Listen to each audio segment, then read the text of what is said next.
realized I couldn't. There's a few videos on what I walked into and how I saw it, but I didn't know anything. So we just decided to put a group together and start organizing the miners and start talking about safety gear. So one of the first things we did was I said, well, let me try to get some safety gear because nobody was wearing any safety gear.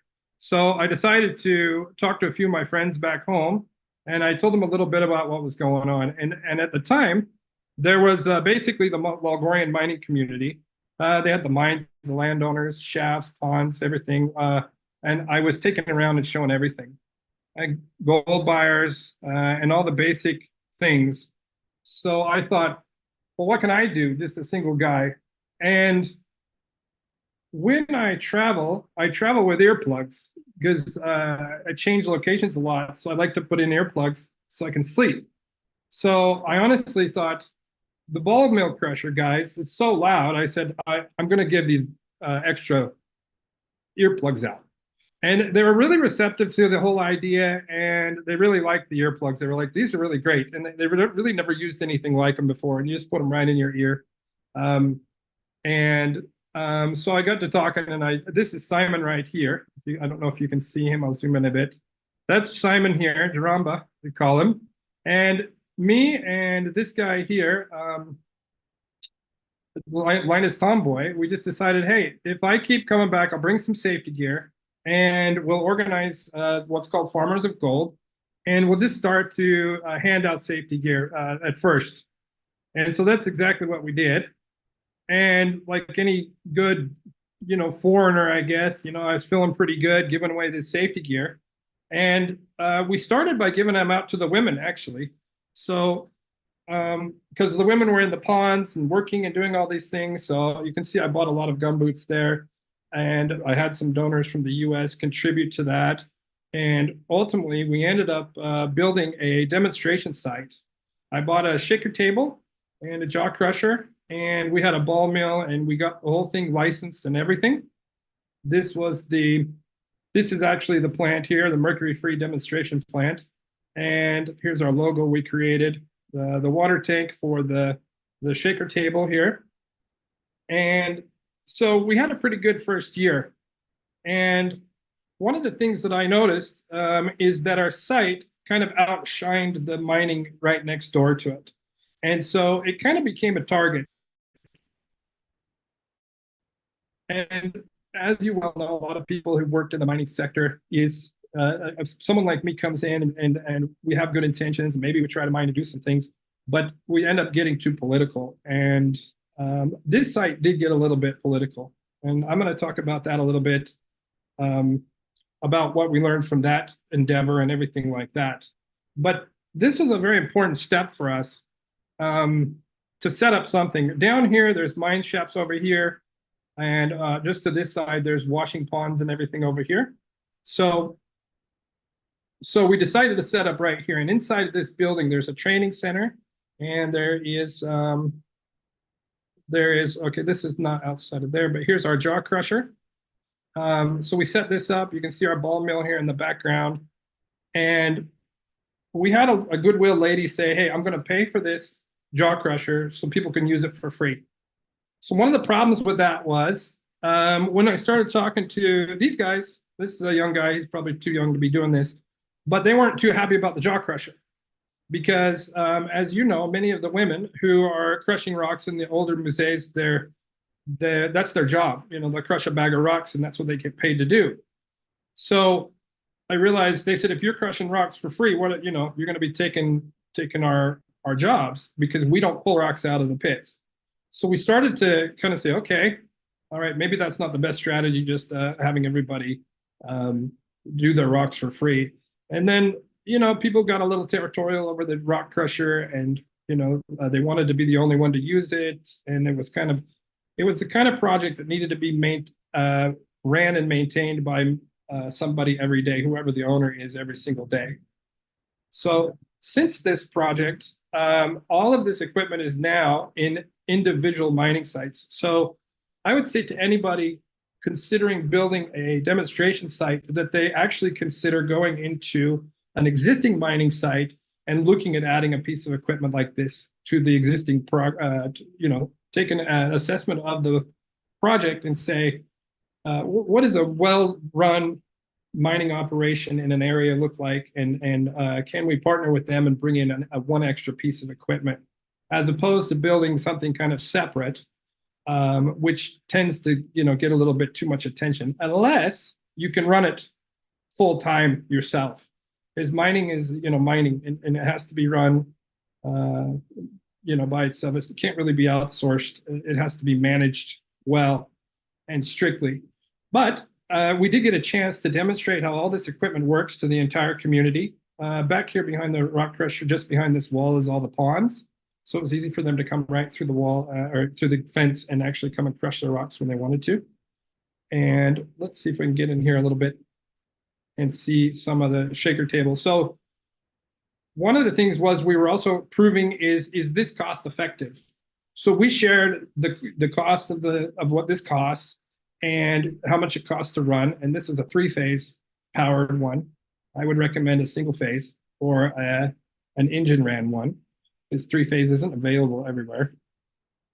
But so we shared the model of like, okay, this is what your investment would be, and this is how much it costs to maintain, and this is how it works. So very effective that way. Let's see what we have here. We also brought in mercury retorts to kind of show how they worked. People don't really trust the mercury retorts because they don't know what's happening inside of this here when the gold disappears in there to capture the mercury here.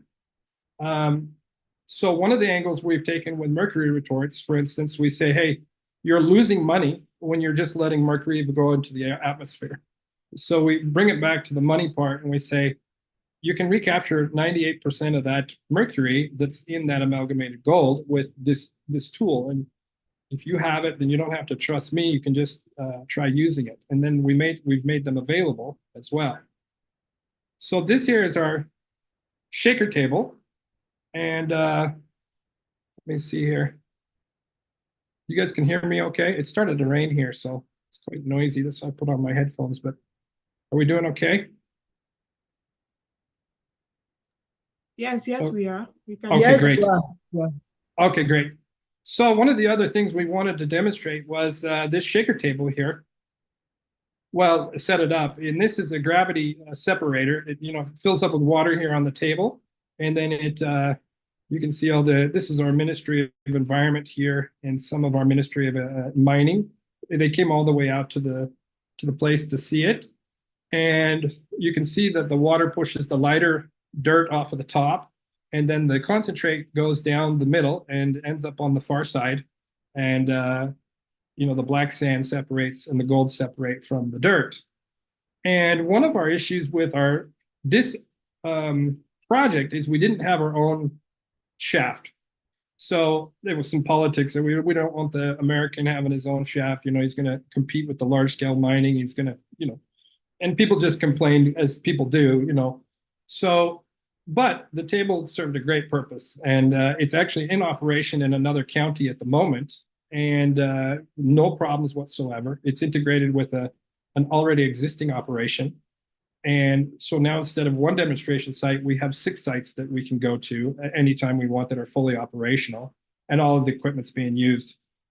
So as people talk about building demonstration sites, it sounds really great, but it's not a local miners project. It's going to be an NGO project, or it's going to be something like that, and it's going to miss the mark of what my goal is to create an income for the chairman's position and his office, and then make the site self-sustaining, but without a clear handover to the chairman,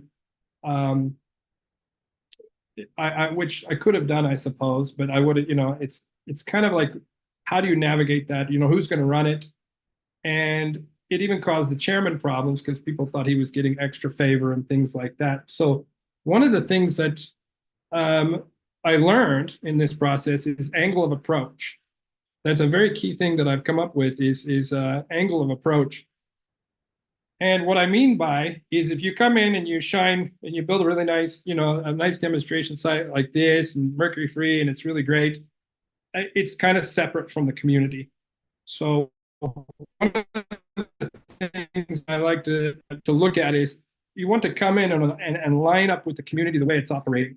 You don't want to exceed anything that anybody's doing in the beginning. You just want to pick up how they're doing and do things the way they're doing it if you're going to start an operation, and then come in with slightly better stuff. The next step process is if you make it too far out of reach, no one can follow that lead. You know, it's just going to seem like somebody else's idea, and it's going to kind of miss the mark. But here you can see how the table separates. Here's the black sand, and ideally the gold would be coming right over here. And when it's calibrated right, the gold will come right off of this side into this chute, and then the black sand here, and then the rest of the tailings go off the side here, as you can see.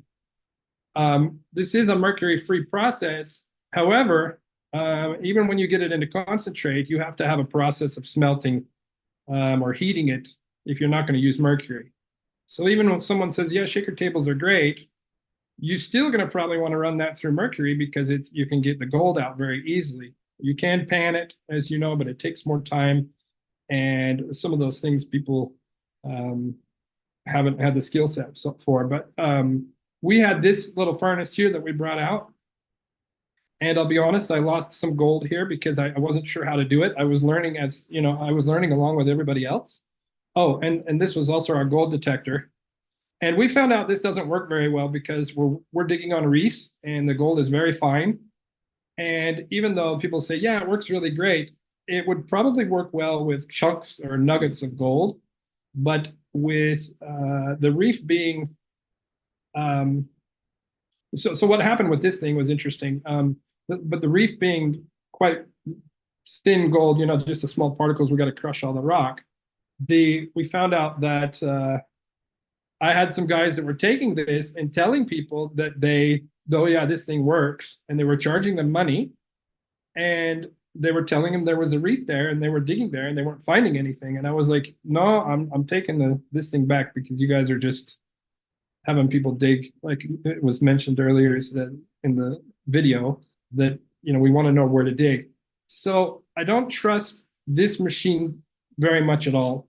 So any detectors I don't trust as much as someone who's already dug and hit the reef. So here's my friend using it here, Jeremy, and this is my secretary here. And it seemed like it should work, but it's really difficult. It makes noise, but you can't really tell. It's making variables, and then the needles are supposed to cross. But I don't know. I don't know if I'd put all my effort into this detector, just from my own experience.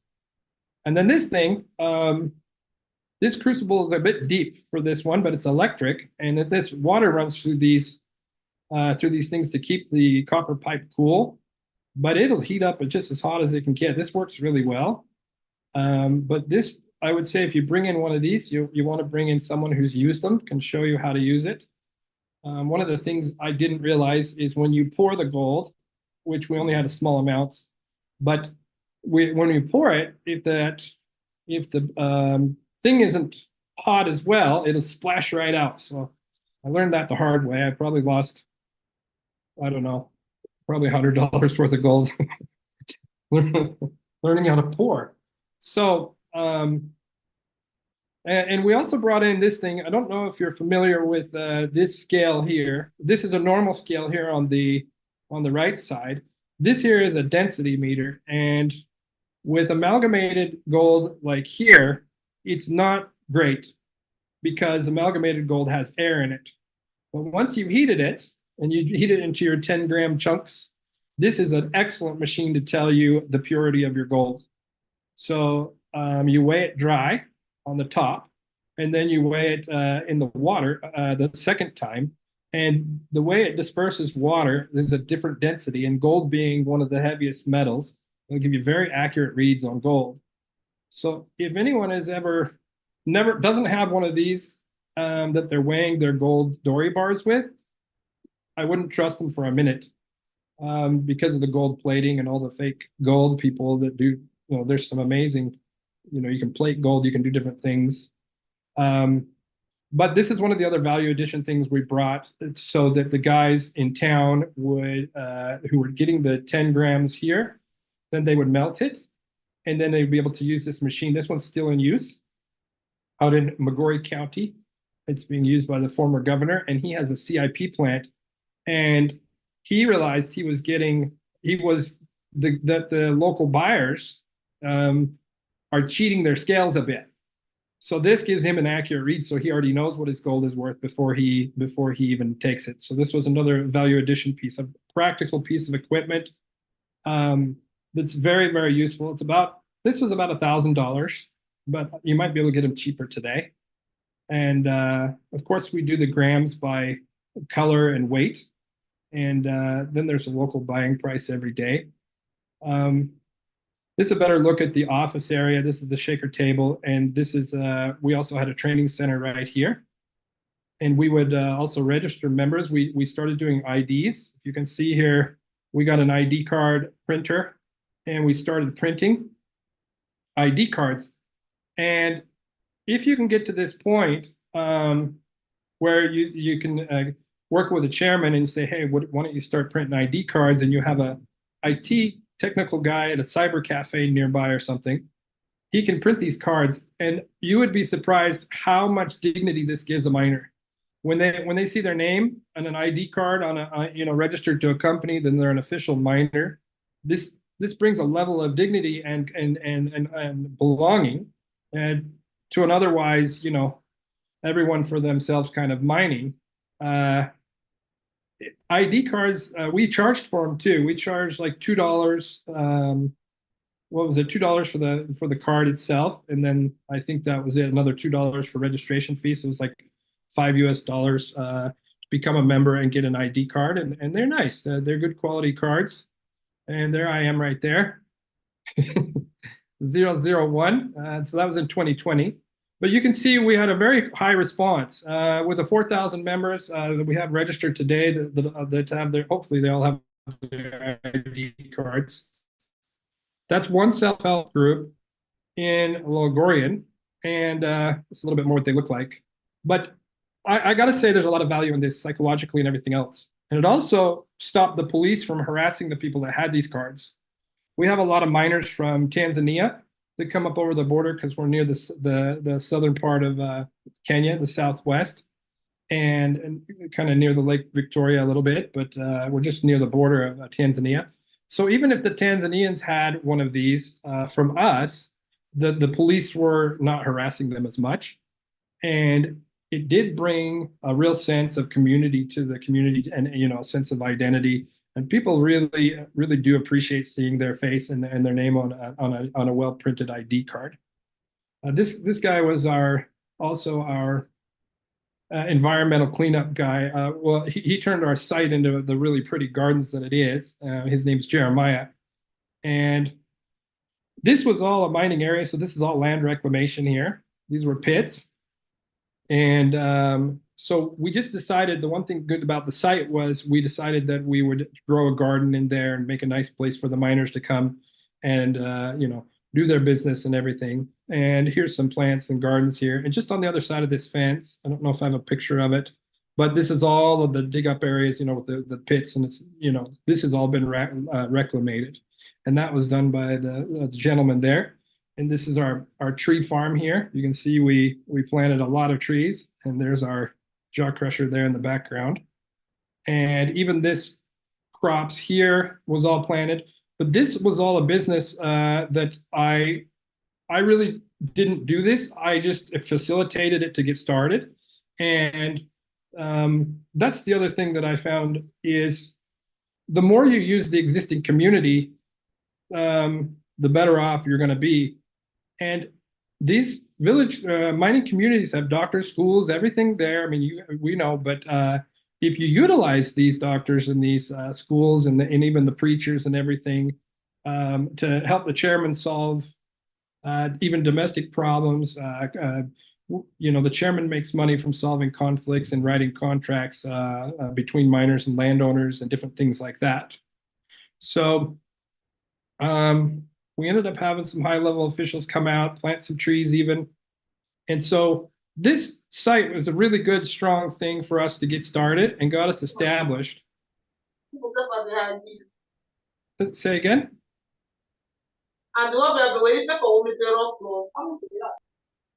Oh, sorry.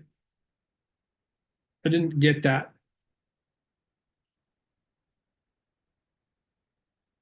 Hello? Okay, I'll keep going.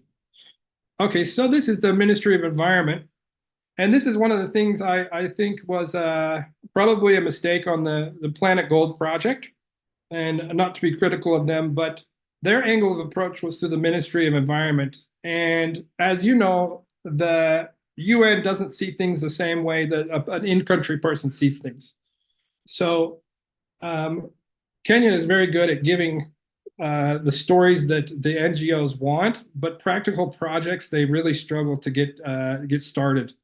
So that's one of the things we really moved into was starting to look at practical projects. Like this is one of our our zebra garbage cans because we have zebras in the area. And he's saying, don't litter, feed me, I'm hungry. So this is a holistic approach. It's not just, okay, we're going to eliminate mercury, but we're going to do things like we're going to go out and clean up garbage day, clean up some garbage and relocate it to places. And here's a look at our training center. And it was right in the mining area, so we could do it right here. And this was really nice, really practical, and we got a lot out of these meetings as well.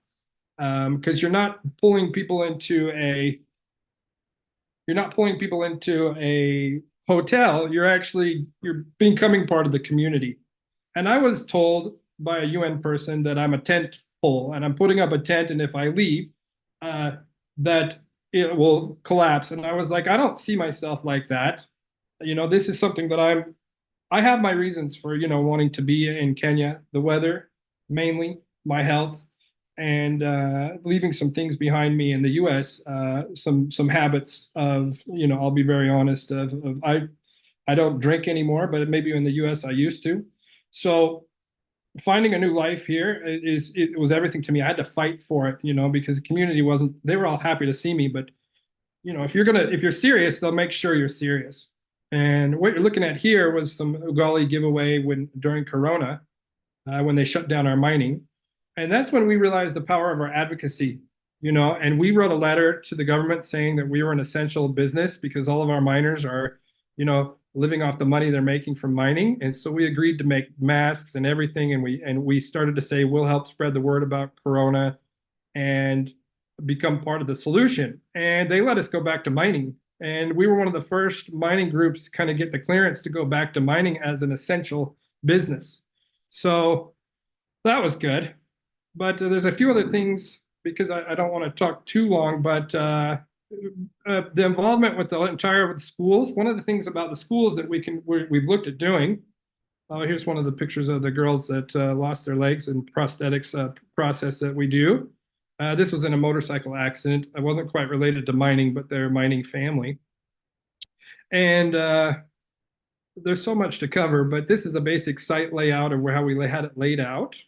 And let's get into the practical projects. We started working with Solidaridad to build the national ASMAC, which is the Artisanal Small Scale Miners Association of Kenya. So that came after Farmers of Gold, and we just rolled into it. We duplicated it, and you'll see my chairman, where's my main chairman now? Dan Odita, he's somewhere. But the same, these are other groups similar to Logorian. So we came together, and there's Simon and me. And we started this a couple years ago, and then someone else from Indonesia told us, Gatot Sugiarto told us, let's make it international. So, and now we've got Janet here with us representing Nigeria, and we just couldn't be happier that we're putting together groups, mining groups and leadership and chairmen from different countries to get together and advocate on things together. So, for instance, we advocated against too much military interaction in South Africa a month or two ago on request from our chairman from South Africa, and our chairman of the GCMF wrote a letter to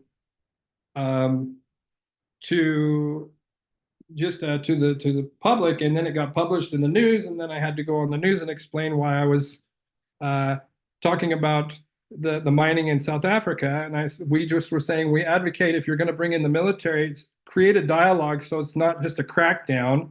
And then after the crackdown, what happens? Everything goes back to normal. Let's leave it up for dialogue. Can we allocate some land for artisanal mining? 80% of the miners that mine are community-oriented people.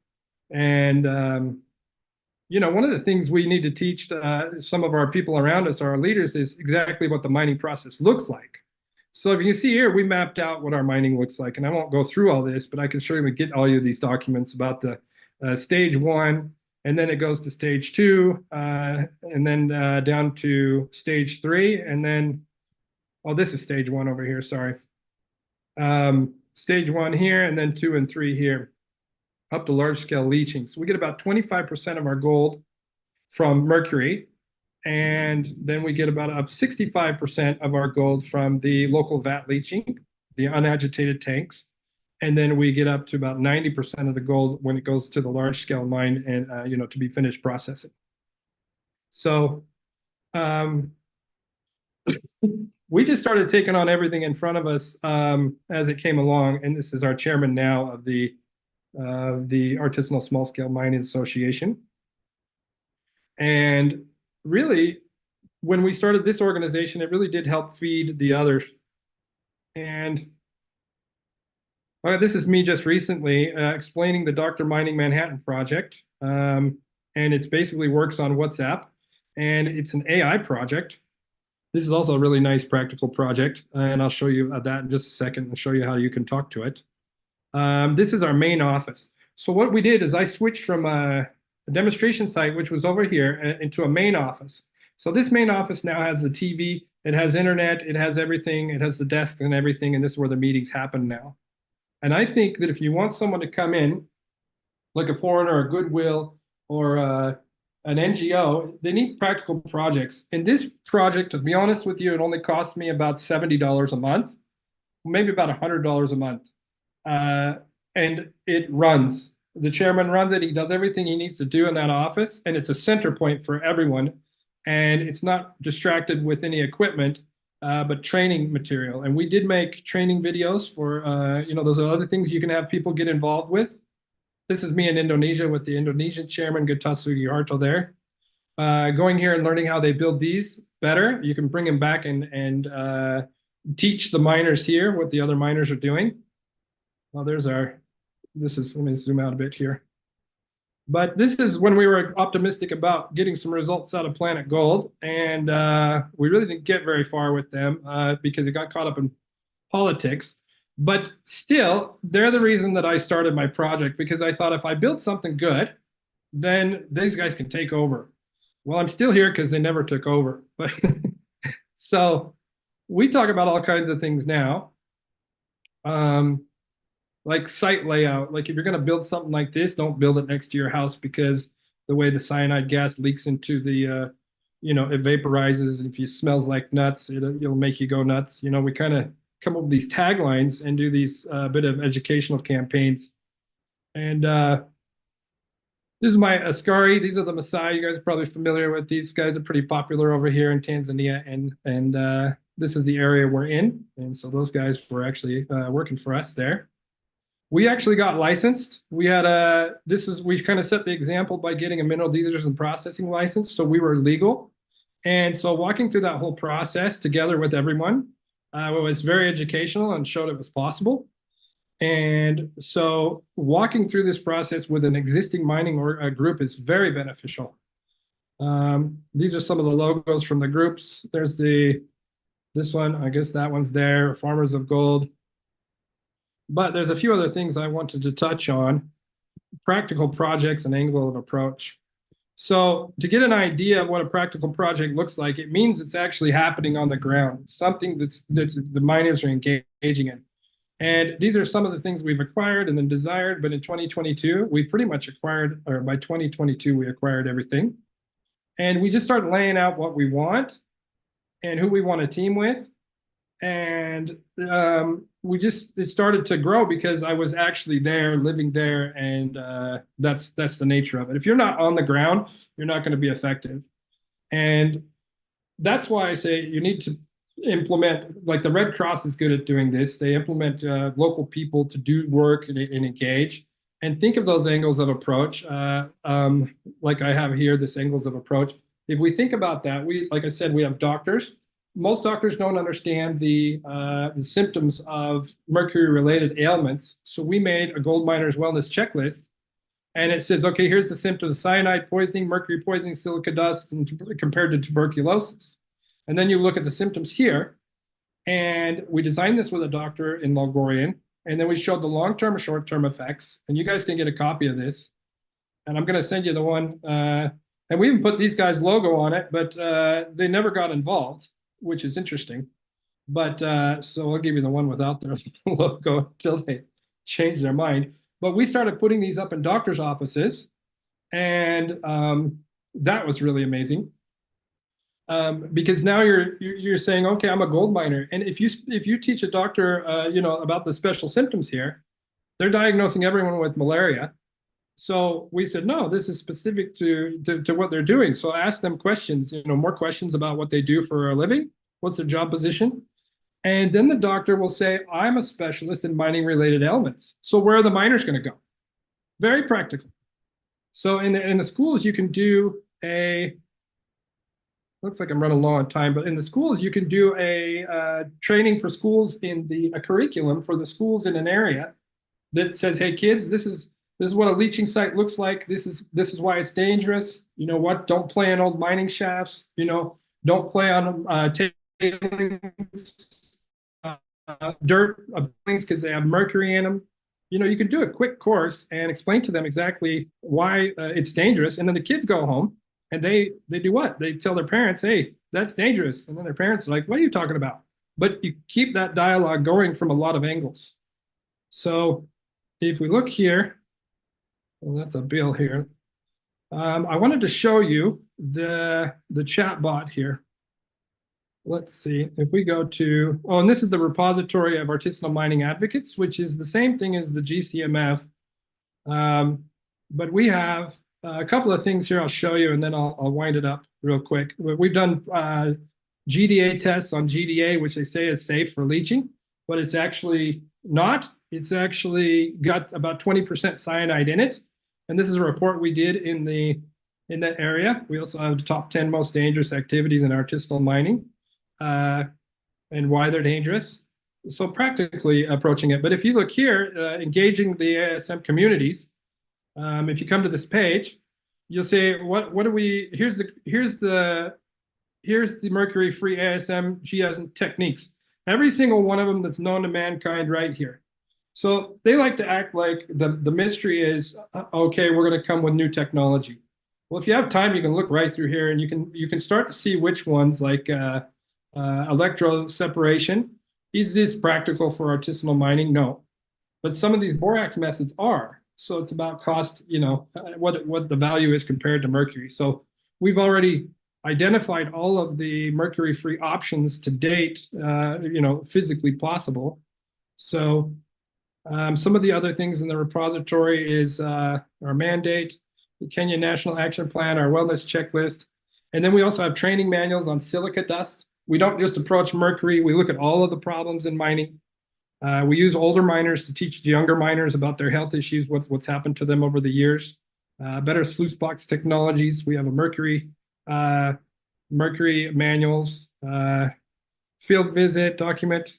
So this right here is very interesting. This is the checklist for artisanal small-scale gold miners checklist. So what you would want to bring if you're really thorough about looking at all the problems in an area. You want a sound meter for the noise, mercury meters, digital pH meters, all of this kind of thing.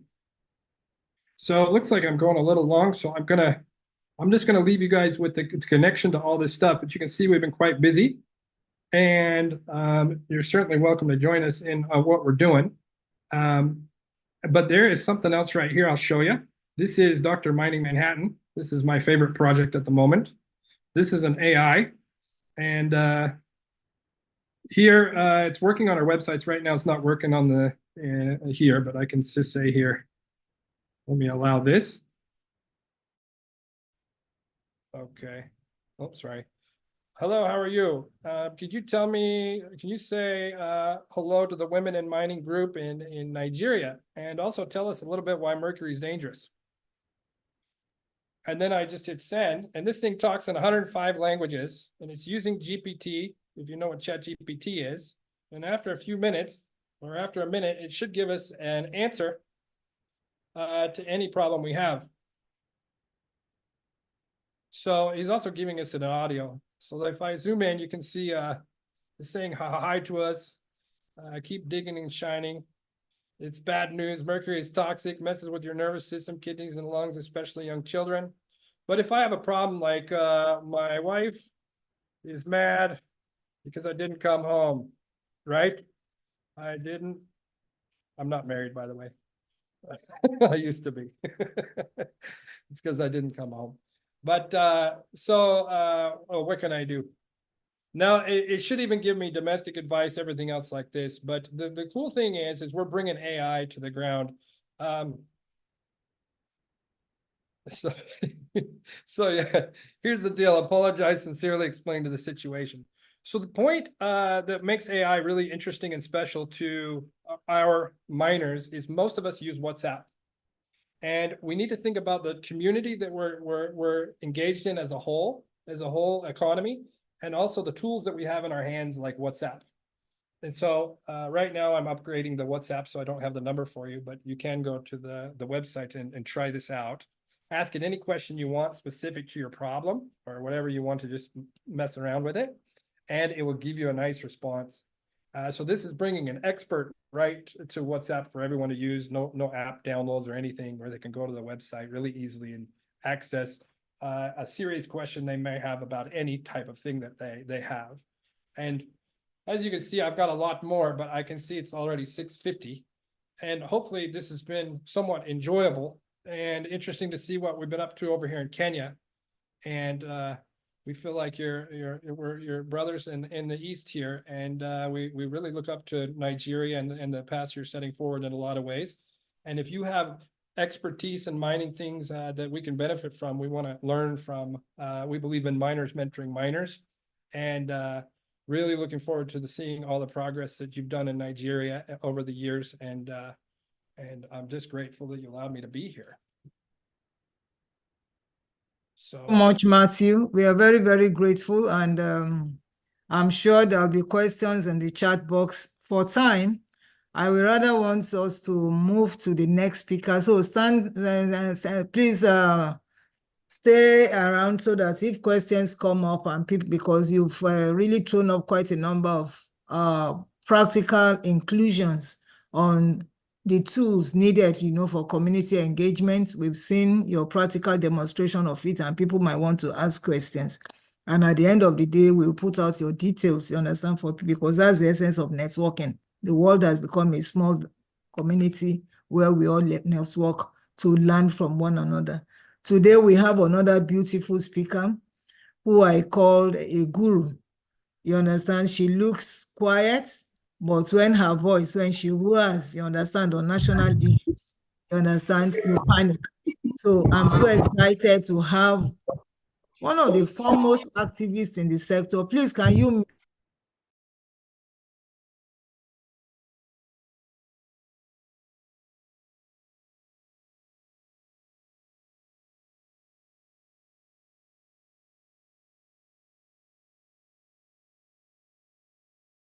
I'm sorry. So today we have quite a number of diverse people in the system. So some don't even know how to manipulate, and we're just teaching. We have some sessions now where we are teaching people on how to engage, using digital IT. So it's a bit challenging, muting and unmuting. So please bear with us. But I don't know where I stopped, so I will start all over again. I said we are excited having one of us, a most respected and foremost activist in the land. You understand, that's Engineer Faith Wadiashi, you understand, who has been a consistent voice in the extractive sector and generally on national issues. That's one woman who abhors injustice in all forms of it. And today I make bold that I'll be inviting her to talk on weighing incentives for the mining industry, a careful analysis between taxation of ASM and SSM miners and tax incentives to incoming investors. You know, the topic might look until you listen to her, because I think we have some common area, some common grounds and thought process. I get worried when I see incentives all over the place. You understand? Because African nations, developing countries are eager to bring in investors. And then you see that on the other corner of it, we lash so much hardship, you understand, on the indigenous or local miners or indigenous miners, call them any name. So I am thinking of us debating it, and this is going to be interactive. So make your comments in the chat box to see what is the cost benefit analysis. You understand? Let's look at it. Look at what is happening in the West. You look at what is happening. So is it an adage of the rich gets richer and the poor gets poorer, or we get from the rich, you understand, to settle the poor? So whichever way it is, I'm sure Faith is never shy. She's known not to shy away from speaking the truth. And that is why I brought in no other person. We have people with PhD in taxation and everything, but we want somebody who will speak the truth to us. And then we can now take it from there and know what to do. So we are excited to have Madam Faith, as is usually called. We are excited to have you here, ma. Thank you for gracing this invitation. So you can have the, Dollarine, please read her CV, a brief CV, because I know her CV must be up to 30 pages. Just read her brief CV before we call her to come and present her paper. Thank you. Okay, thank you so much, ma'am. And please mute everybody again. I'm muting myself as a... Okay, thank you so much, ma'am. Madam Nwadishi Osaite is an accomplished professional, adept in peace and conflict studies, civil engineering, and gender governance. She demonstrates proficient leadership in NGO management, transparency advocacy, and gender mainstreaming. She also holds an MSc in peace and conflict studies. She also boasts of various professional certifications in negotiation, feminism, anti-corruption, and governance. Her career highlights includes roles in transparency advocacy, consulting for the World Bank, and as well as leadership positions across various organizations. Her noteworthy achievements encompass founding Women in Extractives, serving on national steering committees, and representing civil society on international boards. She possesses strong competencies in project management, conflict resolution, advocacy, and stakeholder engagement. And network memberships encompass esteemed organizations such as Women in Extractives, Open Government Partnership, and Publish What You Pay.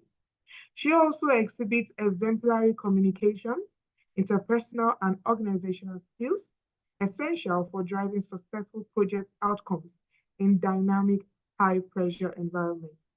Madam Faith Nwadishi Osai, thank you so much for the opportunity to hear from you. The floor is yours.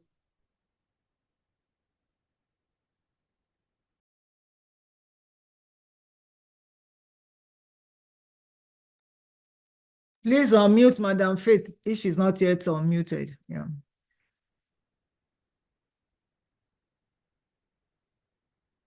Madam Faith, is she? I think I saw her earlier. I hope she's around.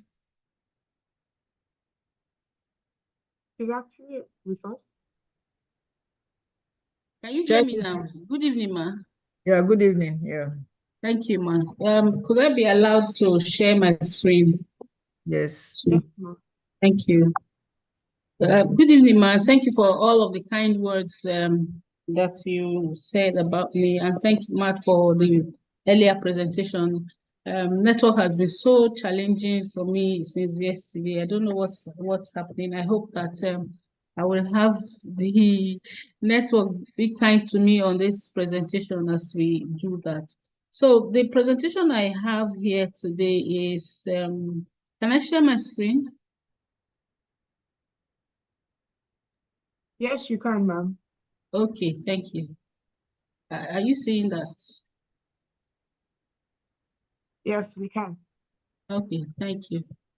So we're going to look at weighing the incentives for mining industry from a very practical point of view, from experience and speaking with artisanal miners, and also having had the opportunity of sitting on the international board of the EITI with large mining corporations like Rio Tinto, who were on the board at the same time I was on the board.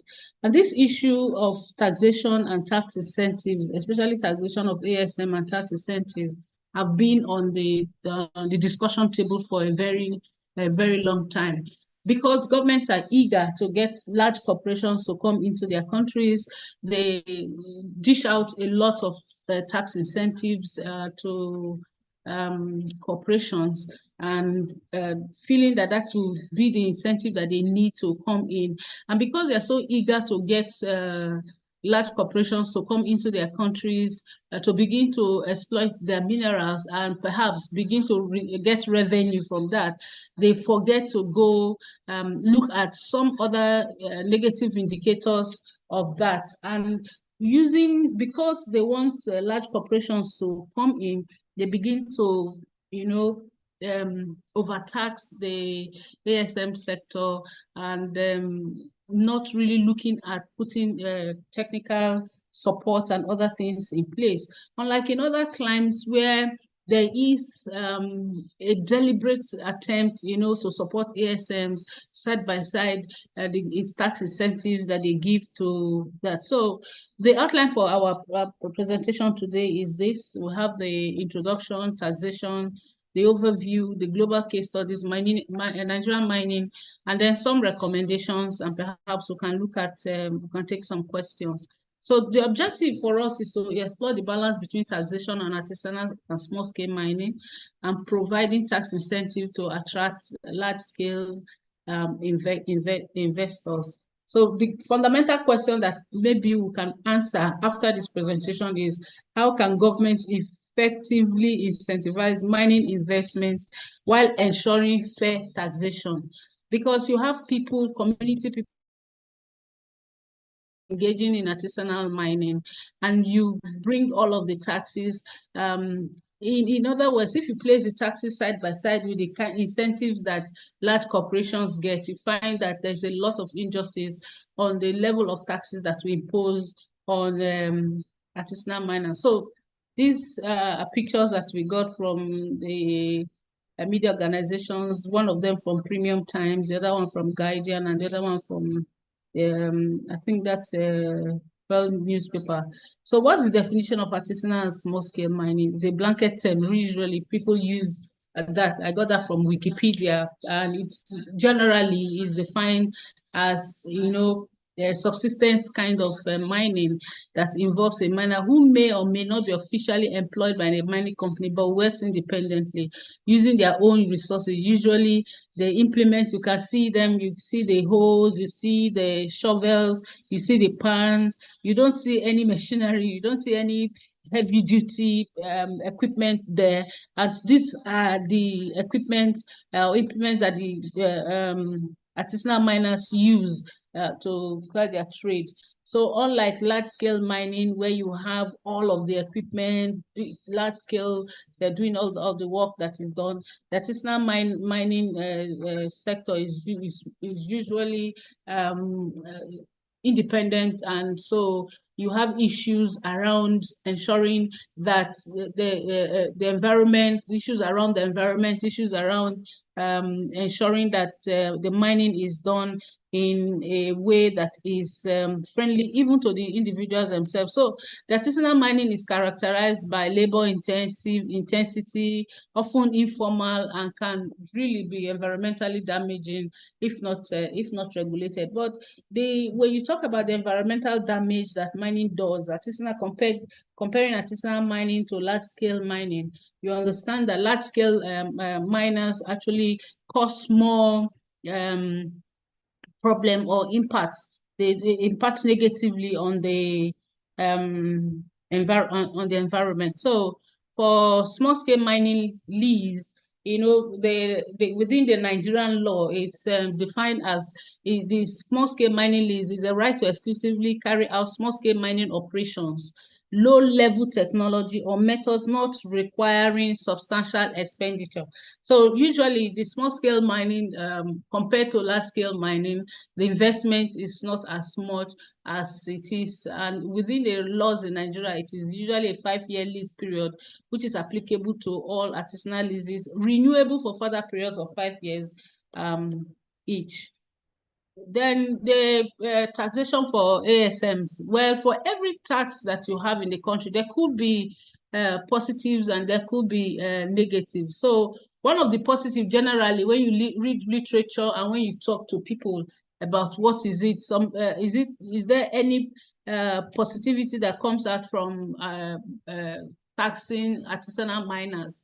So the question is there any possibility that comes out from taxing citizens of a country, just looking at it generally, speaking from a lay person point of view on issues of taxation and practicality? One of it that it's a source of revenue for government, and it helps to formalize the sector and improve regulation. So if you want to formalize the sector, one of the ways to capture the people who are working within that sector is to put in these taxes, but we have cases of double taxation. We have cases of the issue of corruption within the rate at which these taxes are collected. You have a situation whereby people are supposed to pay taxes because you don't have it automated. You have people who go back and set up tax forces and unnecessarily go to collecting these taxes. And one of the negative things that has come out from generally looking at all claims in the implementation of taxation of ASM is that it pushes the operation further into formality. It is difficult to enforce and can stifle growth of small operators. So what it does is that at the end of the day, what you now have a kind of a cabal who kind of just make themselves the only people within that sector, placing unnecessary taxes or fines on the people. The case of Ghana, for instance, trying to formalize the ASM and impose taxes, there's still challenges and informality that is going on. So it is a conversation, a continuous conversation globally to look at the formalization of ASMs and how we can better work with ASMs in the countries. Compared to the large mining companies that you have. So what's the mining company? What's the difference between the large scale mining companies and the small? Those large scale mining companies are those ones who come to your country. They come with all the expertise. They come with the equipment, they come with the money, and they're coming, and those are the ones that the governments are looking at. And because they are looking at that, they are quick to rush to give incentives to them. So some incentives include tax holidays, reduced royalties, and other financial incentives to attract large-scale mining investments. In this conversation, I'm going to list out a few of the incentives that we have listed in our laws for large-scale mining companies. Just like you have the pros and the cons for the taxation of artisanal mining companies, you also have the pros and the cons of these incentives that go to very large-scale companies. The number one of it is that it attracts significant capital, technology, and expertise. So that's on the surface of it. But again, the negative aspect is that by the time large-scale mining companies are operating in the countries, there's the level or degree of environmental degradation. It cannot be compared to what you have. Issues with communities, conflicts, and all that. Even though artisanal mining also can lead to some conflict, but it's the level of the conflict is not comparable to the level of conflict that you have with large-scale mining companies, because concessions could be given of community area lands, but because of the Land Use Act we have in Nigeria, sometimes community members are not properly informed or are not aware of this. So you have potential revenue loss if you don't put these incentives out, like developing countries like Nigeria want to put out. They feel that the miners will not come, they will withdraw their investment, and so they put all of this on the floor for miners to attract miners to come. And the most important thing is that it might undermine the local economy. So you have these incentives that you give to large-scale mining companies would undermine local economies. Now we have talked about the people who don't operate at that scale are not able to get the kind of incentives, and you're not giving the same kind of incentives at the scale to the artisanal miners or the small scale miners who are operating. So for instance, you are a small scale miner and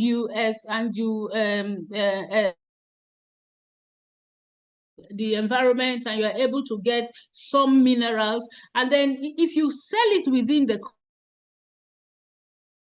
tax, which is 7.5% now, is demanded of you. Meanwhile, you small equipment that you are using, your shovels, your hoes, you go there and buy. The large scale companies are bringing their big country, and they are tax-free. They don't pay duties for import of those things. So what now happens is, because they don't have to pay duties for import, economies within that area, within that country is neglected, and you undermine the local economy because you're not paying attention to the fact that you can actually give this tax incentives in such a way that it can patronize the local economy without killing the local economy within your country. So some of these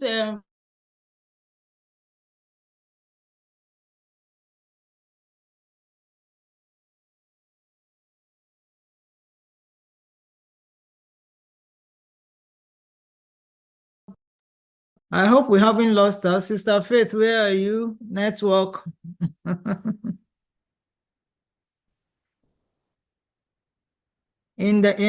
Hello, Sister Faith. Yeah, but recently, can you hear me? No, your line, we lost you for about 1 minute. No, can you just hear me for now?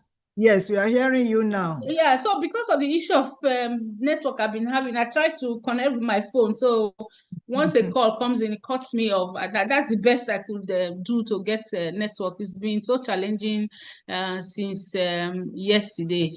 So Chile has been the top destination, but though it has become shaky with the recent rise, recently now countries are going back to sit down to review some of these incentives and tax holidays they have given, tax credits they have given to companies, because they have gone back to review that they have slightly, turned it up. That's what we're having with the global north. But for our developing countries, especially in sub-Saharan Africa, rather than following that, we're looking at, okay, can we reduce this? So most of the negotiations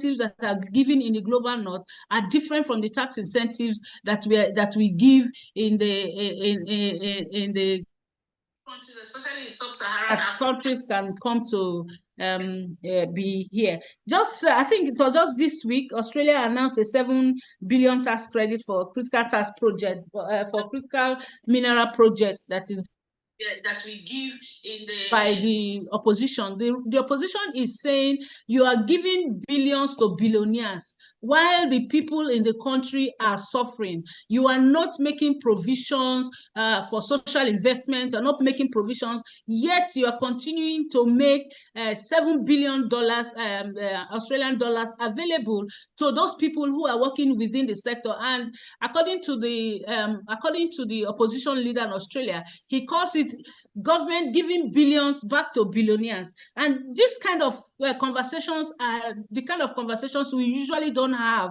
within our sphere, because at the end of the day, people are struggling trying to get the licenses and all of that. And so because this also is not, the information is not pushed out in a way that people really understand it. Opposition also do not really understand. So it doesn't become an issue of debate. And so you see these incentives being rolled out, and nobody is looking at that. So For instance, in Ghana, tax reforms targeting both ASM and large-scale mining with mixed results, because within the Ghanaian mining sector, they have large-scale mining. They have been in mining much more than Nigeria. You have more large-scale corporations in Ghana than you have in Nigeria. We have more ASM within our mining sector, and so some of these reforms from countries have been looked at into where do we find the balance between giving incentives to foreigners and large-scale companies who are coming into our country and our indigenous people, because the artisanal and small-scale mining sector is usually populated by indigenous people. And you see these people who are working within that sector, because they are citizens of a country, when you do a tax reform, or you have taxes that applies to citizens, it applies to them as citizens, and it also applies to them again as miners. And some way there's a cross-cutting where you find that artisanal miners and even individuals can suffer from double taxation. So looking at the Nigerian area, yes, we have made efforts to formalize the ASM, but these challenges, just like the same kind of challenges that were seen in Ghana, still persist. There are various incentives offered to attract large-scale mining, yet faced with issues of implementation and regulatory uncertainty. But at the same time, the way we tax ASM and the tax regimes that we have within the country is something that we need to look at. So in Nigeria, the artisanal and small-scale mining department, that within the Ministry of Solid Minerals Development, organizes and supports and assists small-scale mining operations and improves sustainable livelihood in ASM communities. These are some of the reforms and some of the efforts that the federal government has made over the years to be able to look at and support the artisanal and small-scale miners within the country. But the issue of tax versus the incentives that is given companies that are coming. For instance, in Nigeria, you have the Nigeria Investment Promotion Council giving a tax holiday to companies operating for like 3 years. You don't pay taxes. At times, also personnel taxes are waived for about 5 years, but you don't have the same for artists. This is a list of some of the taxes we have within the sector. The personal income tax, for instance, capital gains tax, value added, then you have corporate income tax and education tax. Education tax, you know, that this law has recently 3% profit for every company. Every company that is registered in Nigeria is to pay 3% to support education tax. And this is a tax, the money that TET fund, we know TET fund, this is the money that they use to run TET fund and support our tertiary education systems in the country. So this is the tax incentives have put incentives that we have within the Nigerian Minerals Act of 2007 that was passed by the National Assembly. These are some of the ones. One is that you have accelerated capital allowance on mining. So issue of exemption from customs and import duties in respect of plant machinery for mining. So let's take an artisanal miner who wants to import hoes and shovels. You're importing hoes and shovels. You don't get that kind of tax exemption, although you don't get that kind of incentive because it is not classified as machinery, equipment, and accessories. Well, you can decide to classify the hoes and the shovels as accessories that you use in mining. import such implements into the country does not enjoy that. So, and then you have the issue around a tax holiday for an initial period of 3 years from commencement of operations and renewable for additional 2 years. So this, there was a time, perhaps some of us can remember, status for companies, new companies who are going to work, and you find out that some companies, like even hotels, were listed as companies that qualified for this issue of pioneer status. So you have artisanal miners because it is mostly not a formal sector. You have people who go into the field, and those taxes that they that are operated within a country, they're made to pay those taxes. And once they register, they begin, you know what the issues are. So when you compare what you have in some climes and what we have, especially in developing countries, you find that there are a little bit of similarities, especially with developing countries. You know, the kind of taxes, incentives that we put on the table. That's why there's a common challenge, including balancing revenue generation with attracting investment and managing environmental impacts. Activities of artisanal miners, activities of large-scale miners, it's a challenge all over the world. We just had the presentation from the first presenter on engaging community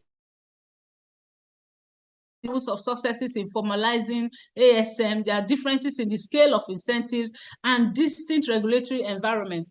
For instance, where I was privileged, when I was on the board of the AITI, we had a meeting with the large corporations, and we had that meeting because the issue of tax incentives from developing, we asked the large corporations to do a lecture and let us know what is it that attracts them to a company. Out of the 10 priorities, each tax holidays, we're not part of them. We're not part of those 10. For instance, personnel income tax, they're not part of those, because you have expatriates coming into the country and they are earning a living there. So you need, because of that, some countries say for a period of 5 years, 2 years, 3 years, you don't take any form of tax. Meanwhile, artisanal miners who are engaged people, even if they have a small formalized system, by the time they have an office, taxes from them. So the recommendations will be one, quickly, so that we can end quickly. One, to calibrate tax incentives to attract investors while ensuring fair taxation of ASM. We're not saying countries should not put in place plans to attract investors from other climes, but it should not be done detrimentally to the ASM, because you're looking at getting taxes, you're looking at taxing the ASM, you're not looking at the environment, ensuring they have the right capacity, ensuring that they have access to credit, ensuring that they have some of the technical capacities that they need to do that, rather rushing for taxation. So, for instance, when you have said a large corporation, because you want them to come into the country, will have a tax holiday. Anyway, we are happy that some of these tax holidays have reduced to about 5 years. Those days it used to be like 20 years, 30 years. But now you can see the 5 years tax holidays. But how effectively are we implementing, or are we following up on those tax holidays and those incentives that we give, so that there is proper reporting and monitoring of that? And then we need to strengthen our legal and regulatory frameworks. The Minerals Act in Nigeria 2007 has been long on the shelf. It is time for us to look at it and begin to do a reform. I know that the ministry has started that, but we need to fast track that so that we can capture the new requirements, especially for support to ASM, and have a fair taxation regime for AXM, and then looking at the kind of tax incentives, perhaps we should begin to do away with tax holidays within the tax system or tax regime, fiscal regimes of our mining laws and our countries, and then do a proper support to help and support this for governments, and then of course for investors who are coming, engage with local communities to reduce conflict. The 2007 Act talks about the community development agreements, follow through the process and all that, and invest in sustainable practices to mitigate environmental impacts.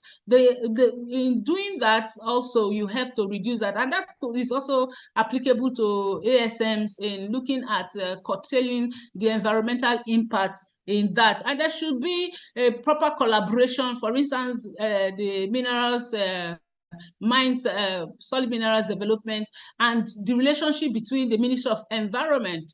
You know, that has been an issue. You have the environmental impact assessment department in the mines ministry, and you also have an environmental impact assessment department in the Ministry of Environment. At the end of the day, it is about the countries, about the people who live within those areas. Is it possible to have a collaboration, building a strong synergy between these two major ministries to ensure that we have the benefit of that? And then also bringing it back to the issue of taxation and protection of the environment, ensuring citizens benefit from their natural resources. We don't have to overtax the indigenous or the artisanal miners or small-scale miners who are trying to make ends meet, while we are turning the other eye or turning the deaf ear to what is happening with the large-scale miners. We cannot, and then finally, I'll just say that we cannot run away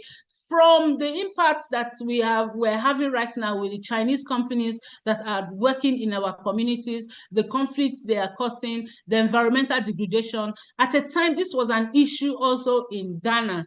And I remember I went to Ghana on a study for this type of, we visited some large-scale miners, gold miners, and went to some sites in Ghana. And the issue of artisanal miners, especially the invasion of the Chinese in the mining sector, is something we should actually take very seriously. And in conclusion, I would say that if effective policy making requires balancing incentives for large-scale investments with fair taxation of ASM, there should be ongoing adjustments and improvements in regulatory frameworks, which is key to sustainable mining and growth. Thank you very much.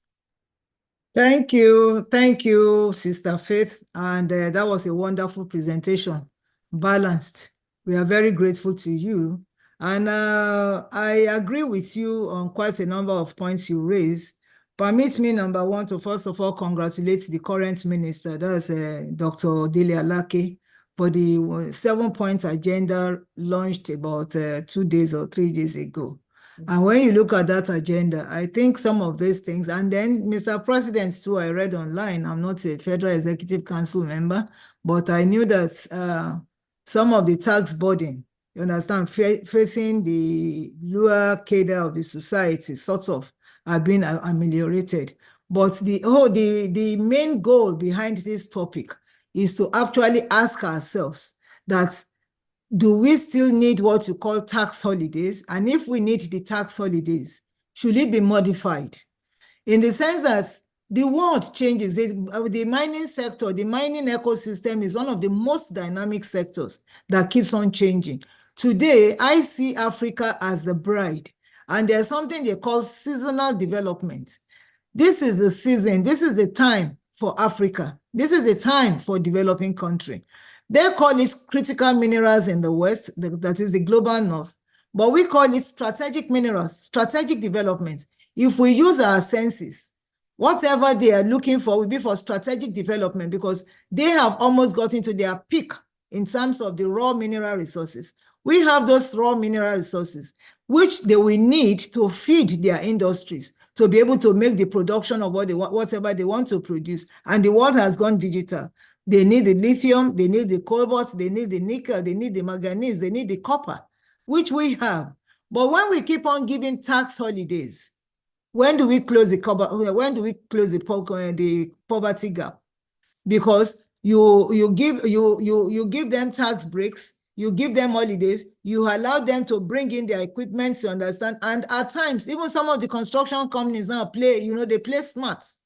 What do? They register as mining companies so that when they are coming, they bring in their equipment.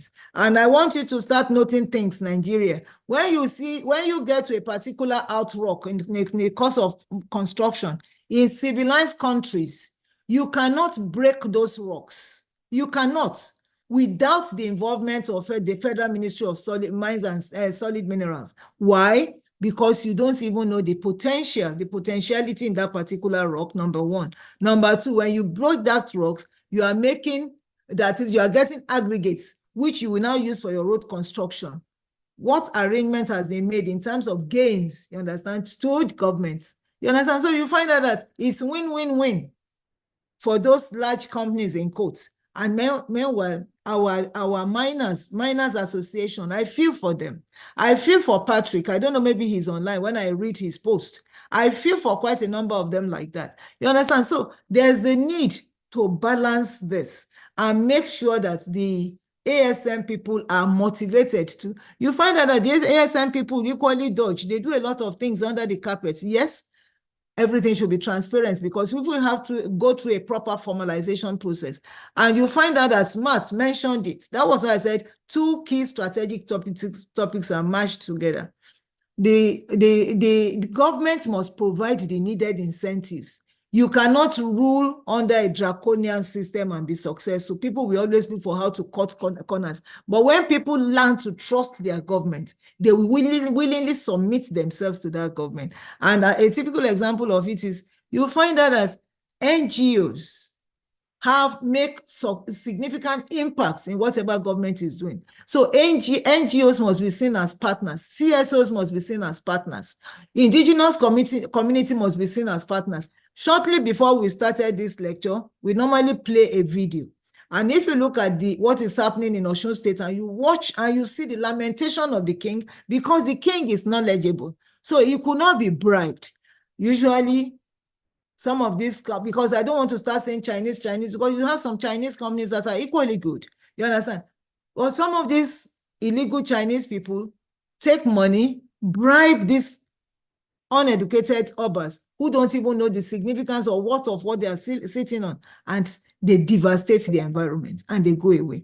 So I believe that we will do a lot in this series, you understand, to look at sustainability and tax, look at sustainability and benefits, the livelihood opportunities, because poverty, when you go to mining communities, real mining communities, and enter it, you are alarmed at what is coming out from mining communities. Currently, we are working in Nasarawa State, so I can tell you about that. You see what is coming out in terms of mineral resources. You see the potentiality, and yet you see abject poverty around. I don't think that is good for any community, and that's the source of conflict. Whatever we are witnessing today, call it Boko Haram, call it whatever, something triggers and people becomes mad. People think, oh, why are you cheating us? You understand? But if everybody gets what they deserve or what should be from government, you find out that there's a measure of peace. At least the peace index grows to about 80% or 90%. But when people are denied or deprived, you understand, you get conflicts.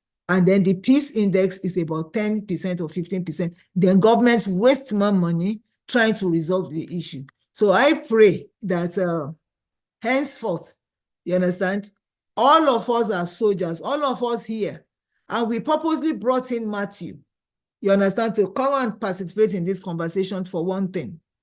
At times, you don't have, some of us found ourselves in the mining industry, but we ourselves can be foot soldiers. We ourselves can be contributors to development, to educate. We ourselves can help in building the capacity in our immediate environment. Not until you have a degree in geology, not until you have a degree in geochemistry or mining engineer or whatever, no. Some of these things are applications, you understand? What have you learned in some other subjects? What can you pick online? And what do you know is possible from what you have heard from the ministry? So I employ and enjoy all of us to join hands to build better communities, irrespective of which country we came from. Because without a good community, we are all doomed.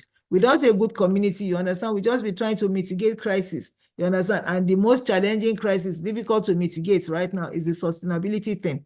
Where climate change is staring at us in the face, and nature, unfortunately, does not respect anybody. We saw what happened in Dubai. You understand? Yes, people say it's man-made. Yes, it's man-made. But what are places where it is not man-made? You understand? All you have to do is go to YouTube and watch weather disasters. Then you'll be amazed when Mother Nature decides to roar. But why are they roaring? Because you tormented them by your bad practices, by your unsustainable practices. So today we want to take about 2 questions. If you have your hands raised up, if you want to take, okay, I can see Dr. Salau's hands up. So Dr. Salau, you have the floor for 2 minutes. I don't know, maybe Patrick is here to have been good to share an experience as a miner. Yeah. Okay, Patrick, let's hear Patrick first, then we come to Dr. Salau. So Patrick, please, can you unmute Patrick? Doreen, please, can you unmute Patrick? The secretariat, please unmute Patrick. Yes, I'm muted. Yes. Thank you very much. This is a very awesome deep dive. Matt has done absolutely glorious, even though my network was fluctuating, but all the same. Our experiences are really, really becoming something else. The idea of natural resources will be to the best interest of a nation, primarily. And once we deviate from that, I don't even know exactly what we're doing. The essence of thinking that foreign investors are going to come and develop our country will continue to be a pipe dream. It won't happen. They don't have vested interest. Their interest is shallow. It's only about profit taking. So we have to be more deliberate in ensuring that our local players are not disenfranchised. What we are seeing now, most especially the actors of state governments, that the people that are supposed to come down and control these things appears to passively supporting what the state governments are doing. That is contrary to Mineral Mining Act. I don't know how a state governor can wake up and allege there's a insecurity that is organized or linked to mining without any proof. He will make a pronouncement, and that pronouncement will stand. Meanwhile, it's not the one that issued the license that is giving the legitimate miners to work. So these are things we need to be, we need to clean it up. Our ministry, without holding anything back, must be alive to their responsibility, right? That's one. 2, we have to look at the issue of markets. Now, we've been screaming of Berite for end. Yesterday, the president launched gas initiative. 3 companies were coming out on gas. But how are you going to do this gas? How are you going to do the oil and gas if we don't have the supporting services that is locally sourced? Because when you talk about local source, you are talking about imminent employment and development of our rural environments. So we simply need to do more studies before we come out and approve most of these things that will just brazenly allow to continue to happen in our country. The essence of people receiving their salary in the ministry will be for them to do jobs that will promote the interests of Nigerians, not to the contrary. When you talk, it looks as if you are complaining or if you are speaking against them. No, but we are thinking that as a country, we have a primary duty to ensure that there's good order and peaceful coexistence of Nigerians. Nigerians shouldn't be lamenting in their own country that the system is exposing them to danger. I don't think it's equitable. So definitely, I think we're on the right track. Information is becoming very unbounded. Thank you so much. If I can conclude on taxation, right? We see that there are roadblocks and they are all collecting money. So there are so many other hidden taxes that we don't even know how to put it out. So please, I think transparency is key. Let's be transparent. I, for one, want transparency. Thank you. Thank you so much. And we are live So as we are presenting, we are live. I just want us to be mindful of that.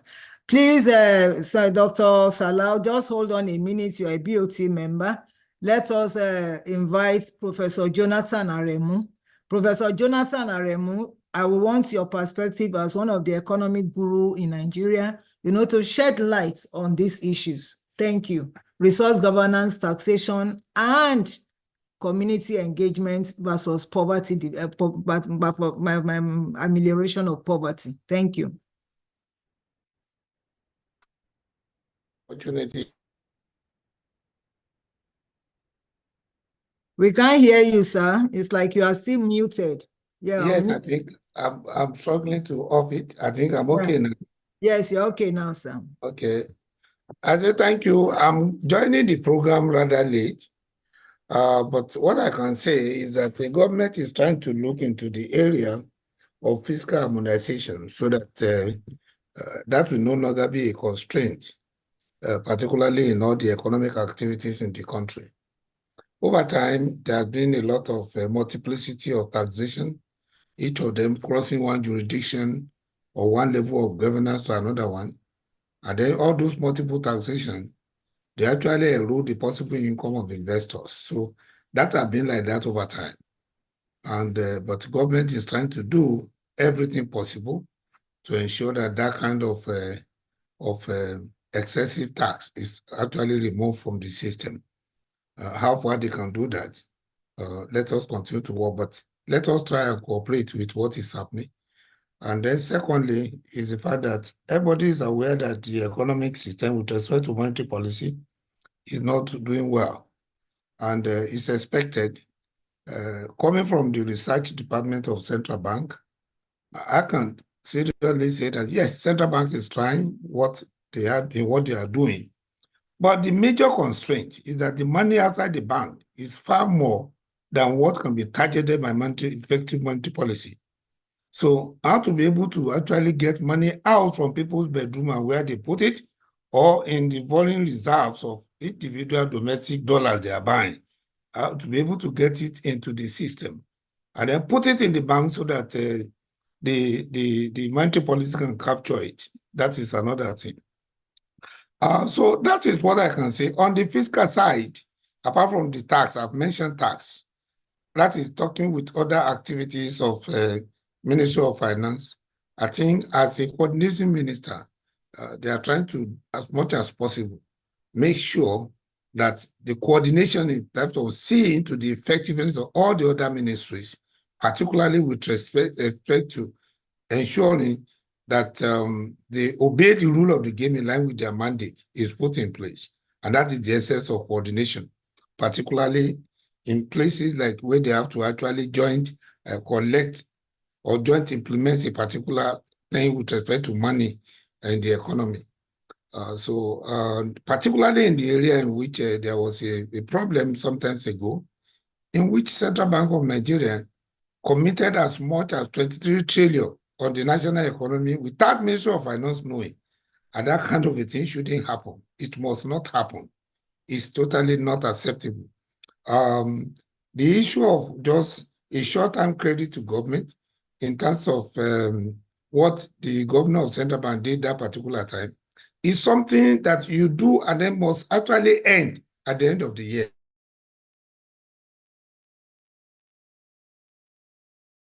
Oh. I can say for now because I joined you late, madam. But I think that a lot is going on, and I hope they will succeed. Thank you. Thank you so much, Prof. And that's an encouragement because the harmonization is very, very important.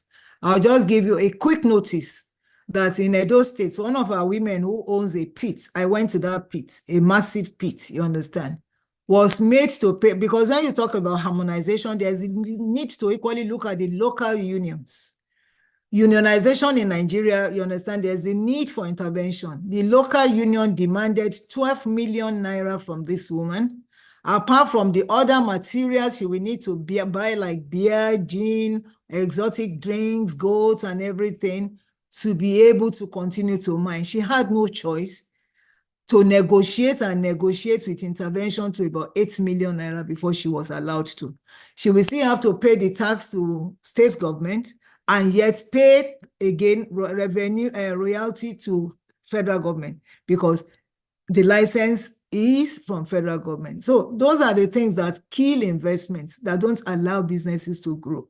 there's a need, you understand, for harmonization. And I purposely called you because I know you are a strong member of the team, you understand, of the national team. So we will still call on you again to continue to brief us so that we are well informed.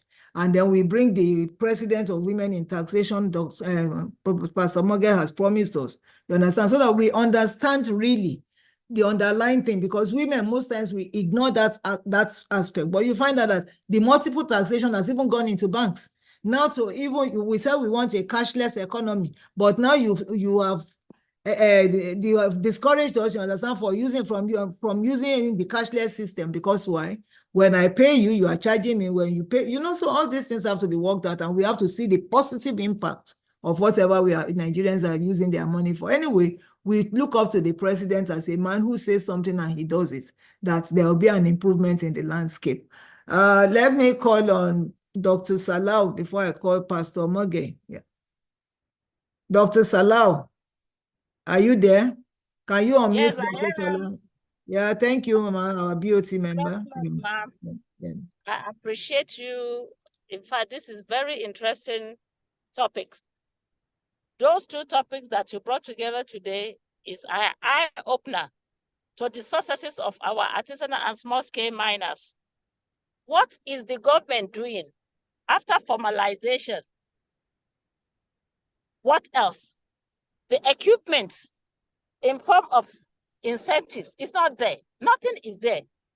But when they're going to collect tax, they start from onset. No holidays, just as my presenter, my sister, has just done. Where do we go from here? Why are we so hostile to the local people? Why? You are trying to bring them in. Yes, we are bringing them in. Thereafter, what next? Please, with this presentation, let's talk of something. Collaboration, synergy, such that we can also benefit from those incentives. Let it be part of the amendment to the law.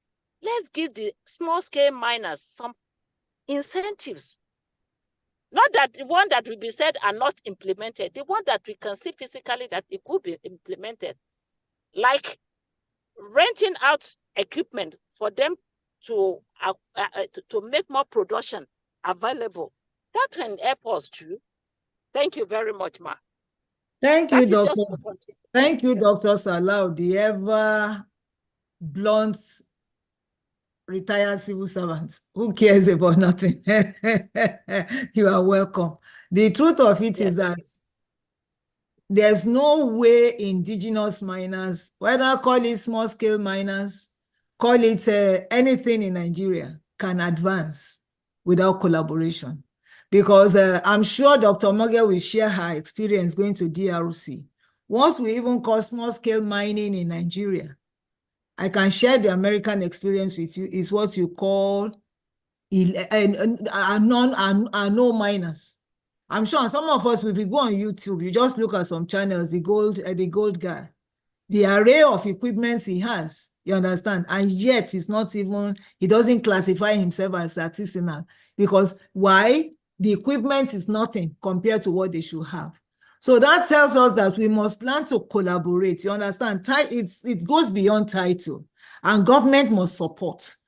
In America, I remember when the economy was sinking, when it was going flat, the system, you understand, that's the leadership of the system under Obama, fired back with what you call buying back those investments, because they didn't want it to change hands. They noticed that the Chinese were buying, and they quickly interjected by giving loan, you understand, to companies. So it is high time we come to the aids of our local miners.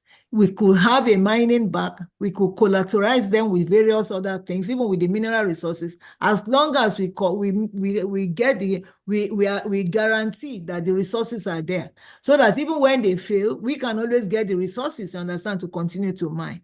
But to continue to deny and promote investors, just like Mr. Patrick said, who eventually is capital flight, a FIFO, fly in, fly out.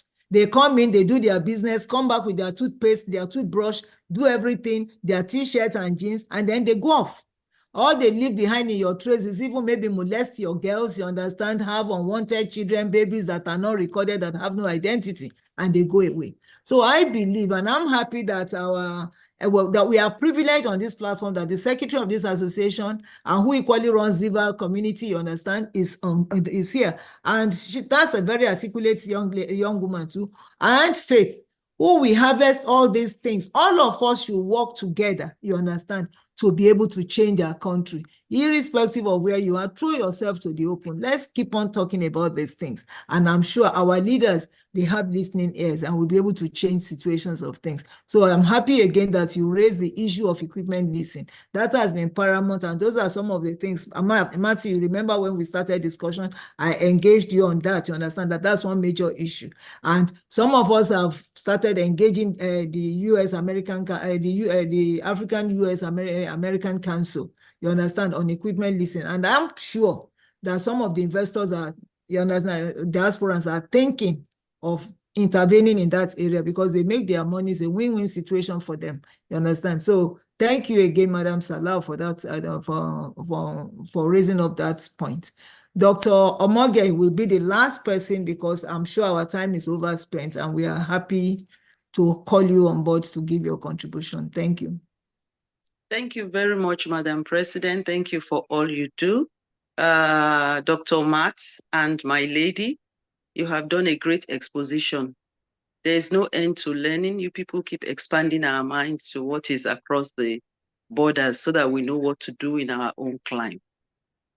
In Nigeria, the very best of miner can almost be called an artisanal miner because, like she said, if you go to the DRC, it is so capital intensive and the government is very involved, such that people will not just come and pillage the society. No, the state government, the community, everybody benefits from it.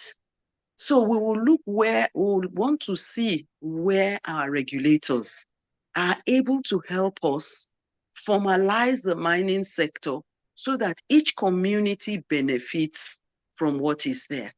Not just people come with a chopper or a private jet in the night, pack all that has been done. What is the giving back to the society? It is not encouraging. Let those who, God has blessed with solid minerals be partakers of it. So I would like to see where we can advocate more for something like a derivation benefit, such that whoever, whether foreigner, especially foreigners, would be committed to a minimal percentage of investment in that community, not to mine the community, devastate it, and go back. In DRC, you must fill back land. You must make arrangements to ensure that there will be no earth movement after you have left. So my first point is, how can we advocate for mining communities to get a certain percentage of the amount they make invested back in the community? Then the second one is this issue of double taxation. Mining itself is a struggle.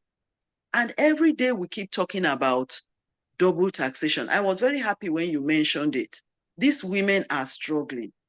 Every level of tax, such that the taxation overlaps, and it is very discouraging.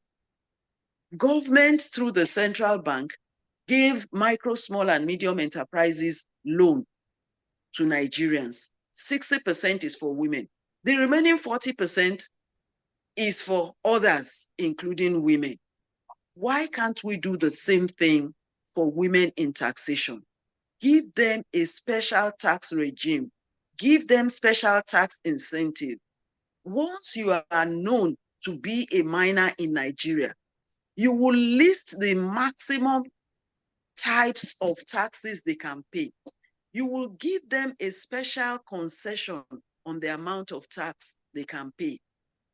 Beyond that, women who go to the mining site with their children, if there's arrangement for children from the tax that has been collected from miners to build, basic facilities for those, I think will be the better for it. So thank you for all you do. This is just the beginning of advocacy. We can do more, we can get more. Dr. Aremu, my boss from the bank, God bless you. I believe that some of our regulators are here. The women need support. Alone, we cannot stand. We need anchor. We need to hold one another up, and we need to prepare a platform if we want to see our women compete with women internationally. Thank you very much. Thank you so much, Madam Omage, for that wonderful conclusion, because I call it the conclusion, you understand, of the matter. You understand, when you talk about derivative benefits, you understand, derivative benefits is a very elaborate thing, because under it you look at livelihood opportunities, job opportunities, gender issues, and quite a number of other related topics. So we hope that our continuous engagement, you understand, with government from different shades, from different sides, you understand, we open up the system and improve the opportunity for women. And any nation that neglects 50% of its population is going nowhere in terms of development. So I hope that one day we will see the need, because when you talk about women in mining, most times people think you are talking about the mining itself as in mining. Oftentimes it's not even about the mining, but you are looking at the vulnerability of these people whose lives are turned upside down as a result of mining operations. You go to sites, you see they are the victims, they are the laborers, they are the ones whose health are really tampered with, their fortunes destroyed, you understand, because they don't even understand. Some of them are not too educated, and people take advantage of that. So I hope in this course of this discussion, things will start getting better. Do you have your last word for Matt? Your last word, and then the Auntie Faith, I will come to you for your last word before we close down for today's session. Yeah, Matt, can you unmute Matt, please? Dollarine, can you unmute Matt? Yes, no, yeah. Okay. I just want to say thank you a lot for allowing me to come on here and discuss a little snapshot of what have we been up to here in Kenya and on the greater, bringing together this conversation and joining us, Janet, you on the Global Community Mining Forum. I'm very impressed with what you've organized here. That's my first time joining you guys, and just learned a lot just seeing how you lay out your format and the power of your group here. Just more excited to work with you than ever. So thank you for the opportunity. And yeah, I can't wait to keep working with you in the future as well. So thank you. And we love women in mining look toward that strong collaboration. You understand, the most important thing. I'm happy that chairman is here. Good, you understand, to change the world, make impact, exchange, build up trade linkages, build up knowledge, side stream, upstream, downstream, several things to do together. And Nigeria is a very I want to equally use this medium to talk about Nigeria for just 1 minute.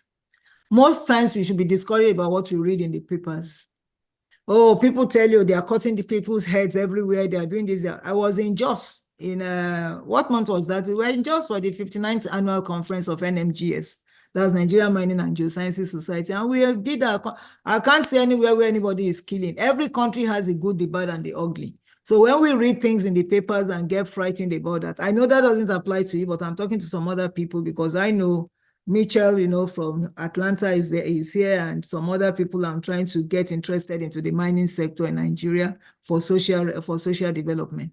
So you see, Nigeria is not, in fact, one of the most friendly countries you can think of in the world is Nigeria, where you come and you can see our music all over the place. So the same thing, Nigerians are willing to cooperate with people, and they are trustworthy people.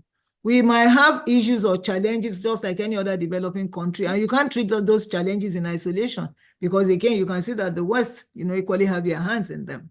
So we look forward to better collaboration, stronger ties, to be able to share knowledge with one another. Auntie Faith, I hope Auntie Faith's line is still on, because I'm praying for you. I'm praying for you, speaking in tongues. Good evening, thank you so much.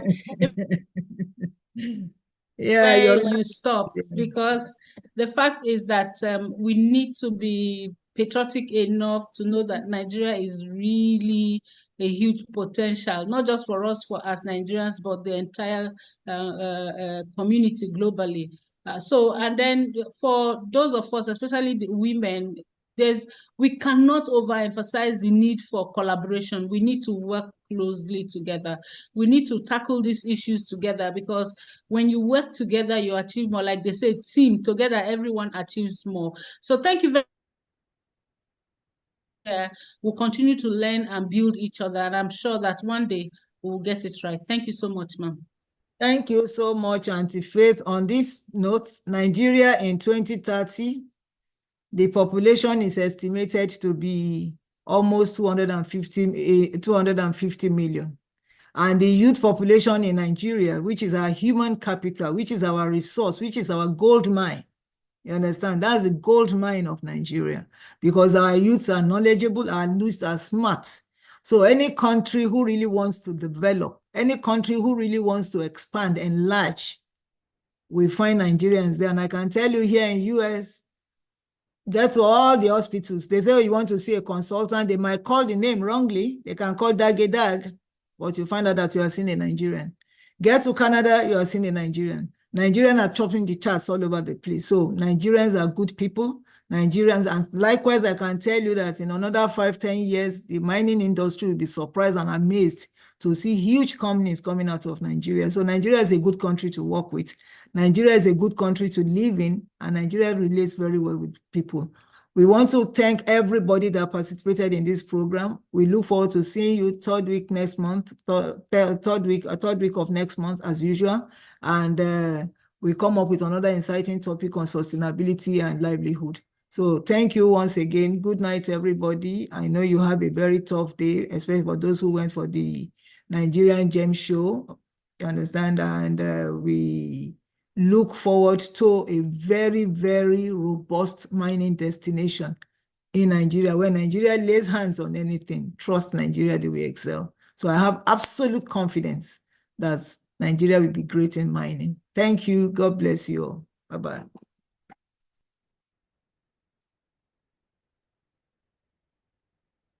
Doreen, you can unmute everybody and continue to play the video so that the welcome video, so whoever wants to watch the video can stay behind and watch the video or track it on YouTube. Yeah. Put on the video again. Our destination is at Ijesha and brought back these reports.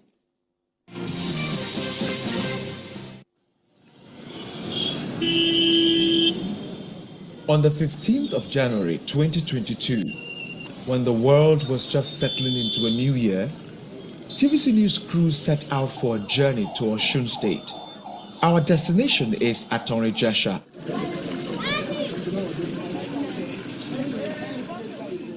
In Atakomosa East local government area of the southwest state. Since 1601, and there's no development. I don't think we're asking for too much. The mission was to unravel the mystery behind operation of illegal gold mining and refining by foreign nationals, particularly some Chinese.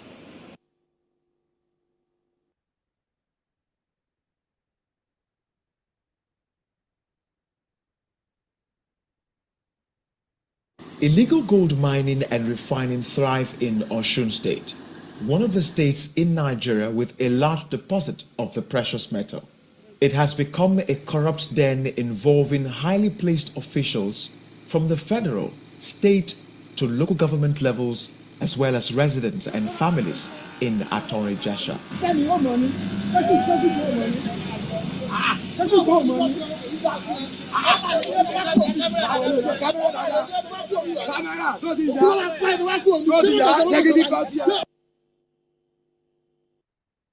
Gold is a chemical compound that was discovered approximately 6000 BC in the Middle East.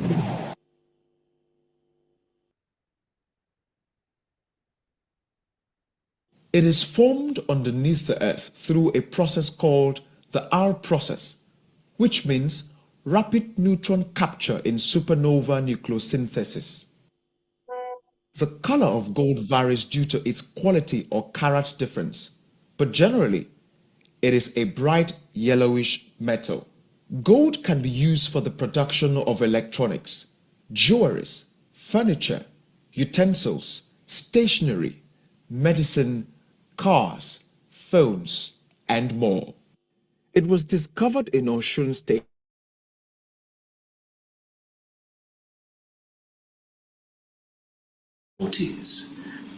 Way before Nigeria got its independence. And since that period, there's been several efforts to develop that sector. Finally, we arrived at Torijesha. It is a community made up of 16 villages. The people are predominantly farmers.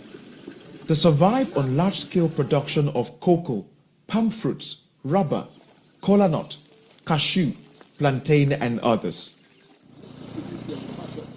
We were received by the traditional ruler of the town, the Alatori of Atorejesha, Oba Omololu Ibitoye Afilaka. After short exchange of pleasantries and briefing about the situation by the traditional ruler, we proceeded to the Ijesha police station to get some security backup for the journey into the interior parts of the village where the mining sites are located. The traditional ruler presented some letters he had written to the government, raising the alarm on proliferation of arms in his community. Oba Afilaka took us through the various landmarks in his community. We finally got to the first mining site in the heart of Atorejesha. We met 2 mobile police officers on site, whose job is to prevent intruders from gaining access.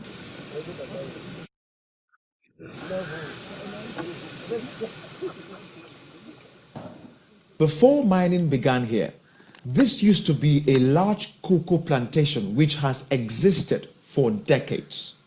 But today, it is ruined and deserted with artificial lakes dotting the land due to years of digging with excavators.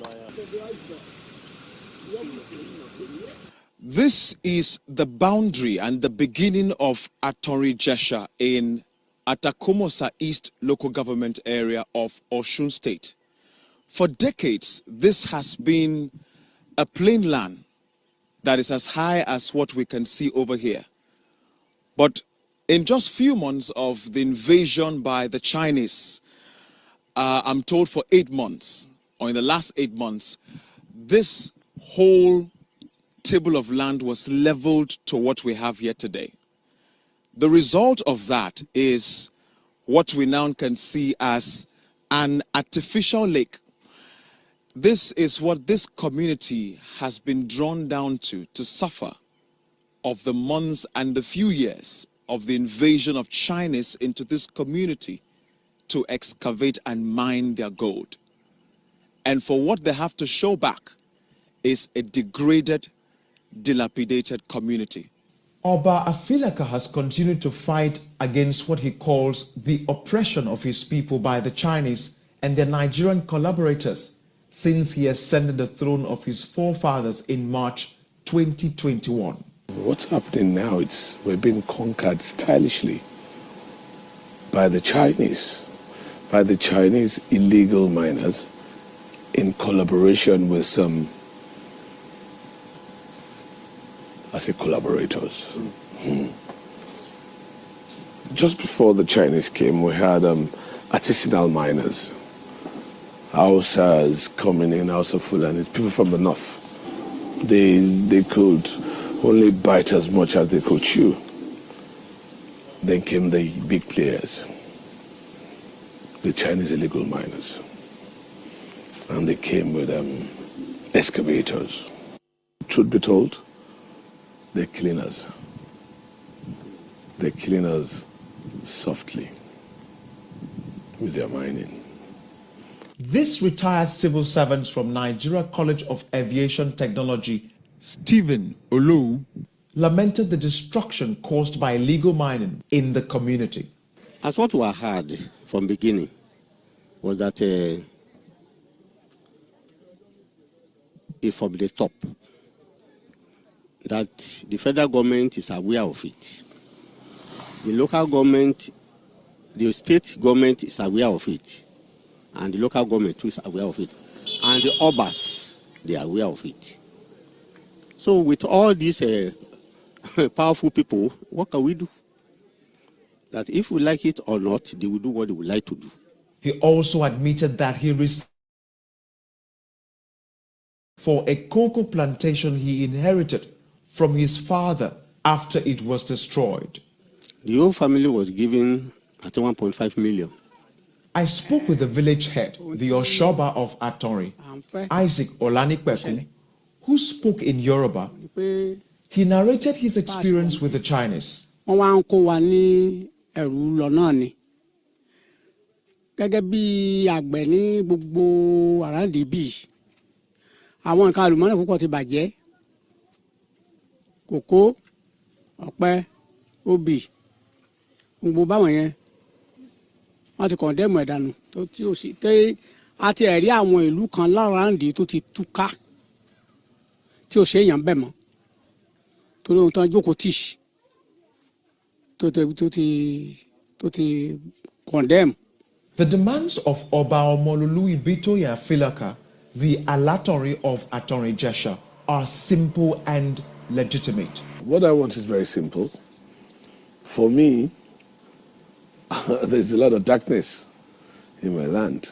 If you're coming in here and you're extracting billions of naira worth of gold, I think the people should benefit from it. The Mining Act 2007 requires them to get a consent from the landowner and most especially the traditional ruler.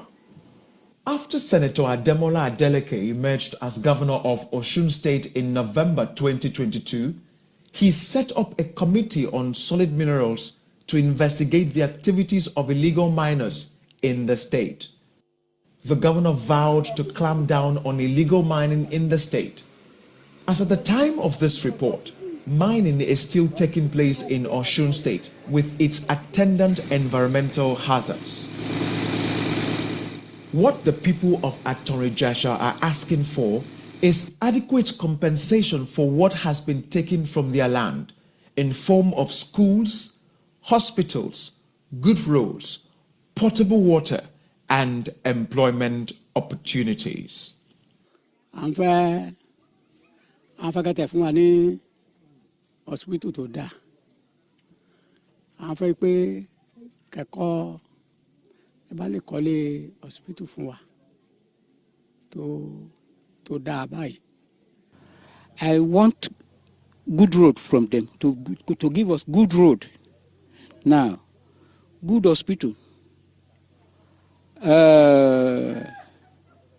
But we don't have any good drinkable water. Nelson Etta, TVC News, Atori Jesha, Osun State. Well, the plight of our people in Atori Jesha in Atakumosa East in Osun State. We have this kind of activities all over the country. But we're shedding the spotlight in this community in Osun State right now. It's very, very pathetic that a situation whereby mining is on the exclusive list of the federal government, and we don't know, we're not paying attention to it. We have all these mineral resources, but the foreigners saying that we have what we have, we just come through the back doors and they'll just run riots on our land. You know, they can't do this without Nigerian collaborators.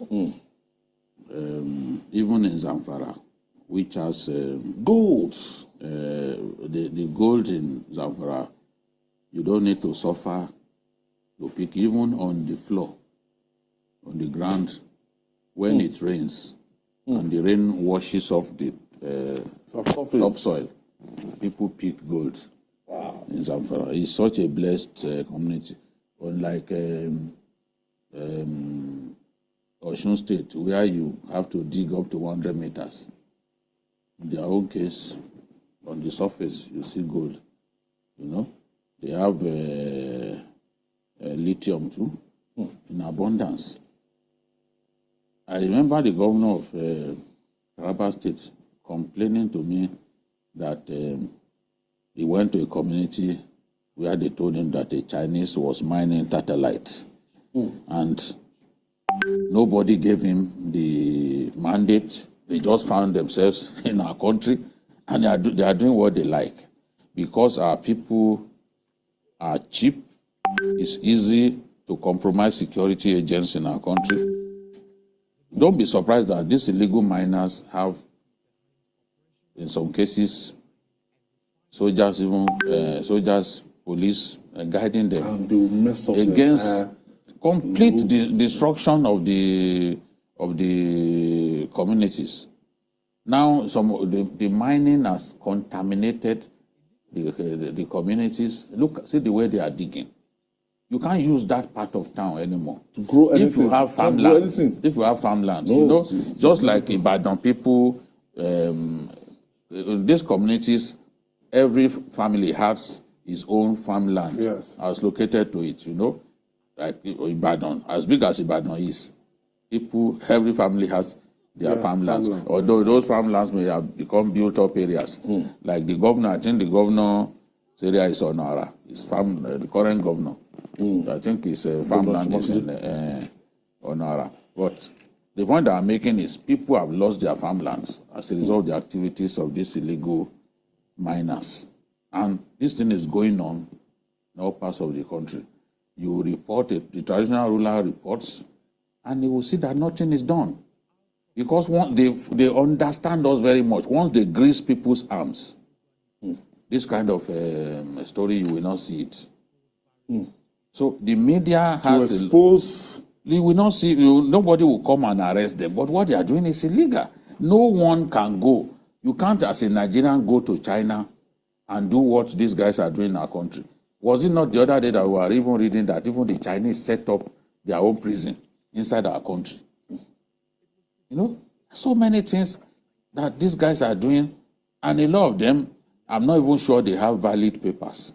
A lot of them? Yes, to work here. You just see them. They are here, just doing what they like. And we are not dealing with them. How can we leave our society, leave our communities to be damaged in the manner that you see in those pictures? These are just a few of the pictures. By the time we run the 30 minutes documentary, because they abridged this from a 30 minutes documentary, you will see even that the staff, our staff, they had to run away, they were attacked by thugs that these guys have hired to make sure that nobody gets close to where they are destroying. Yeah, we can also have this kind of activities somewhere around Ife too. No, it's everywhere in Osun State, because you know the gold is from that belt, from Osun State down to the north in Zamfara. So that belt has gold and a lot of mineral resources.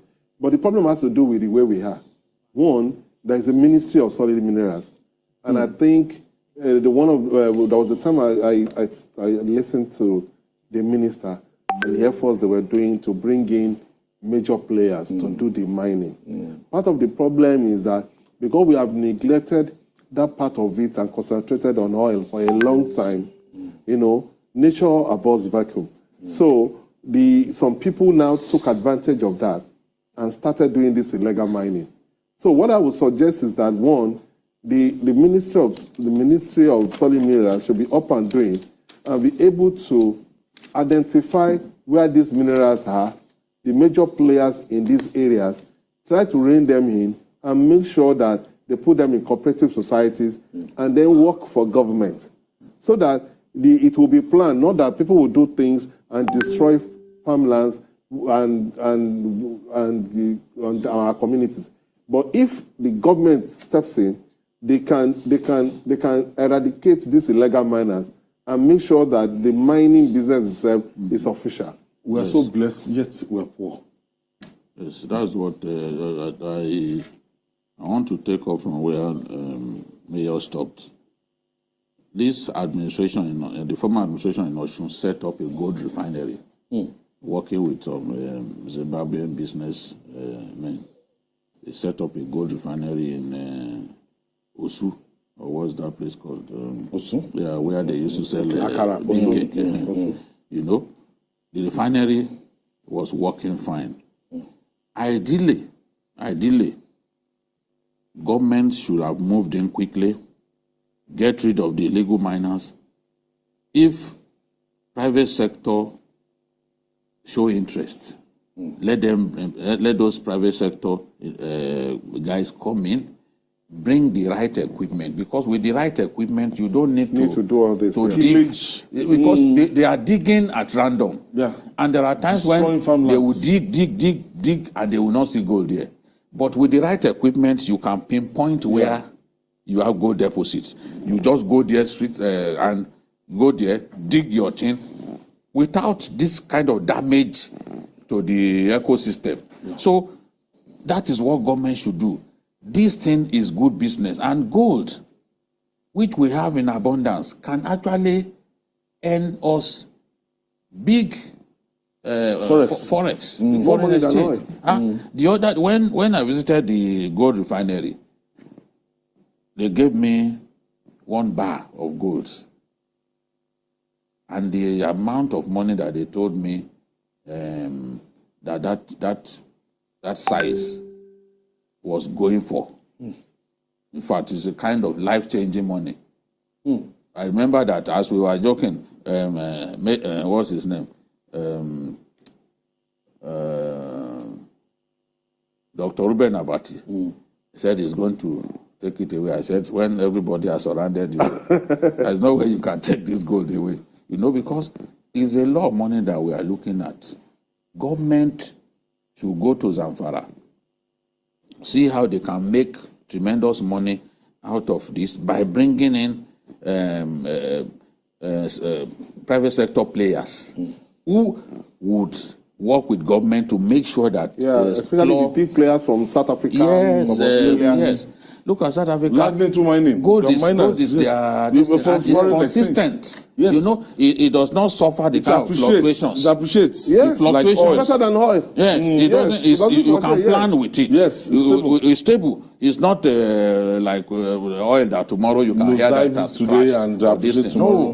No, Botswana, they rely on diamond and the rest. The price is constant. That is an area where we should focus on. We can't be blessed with all of these resources. Look at Zamfara, one of the poorest states in Nigeria. But in terms of what God has deposited in that state, it's probably the richest state in Nigeria. You know? So we have to, instead of allowing these foreigners to come into our country, explore these materials, and then take them out of the country, we need to ensure that there is sanity in the area of exploration of these minerals, create a template, come up with regulation that ensure that everybody involved in the business is known, and nobody is doing anything illegal. I think the pictures that I've seen of the destruction to that community are really troubling, and we need to do something. We are too busy with oil. If we get busy with our other natural resources and concentrate on it, we could actually. Yeah, I think oil has been a cost to this country.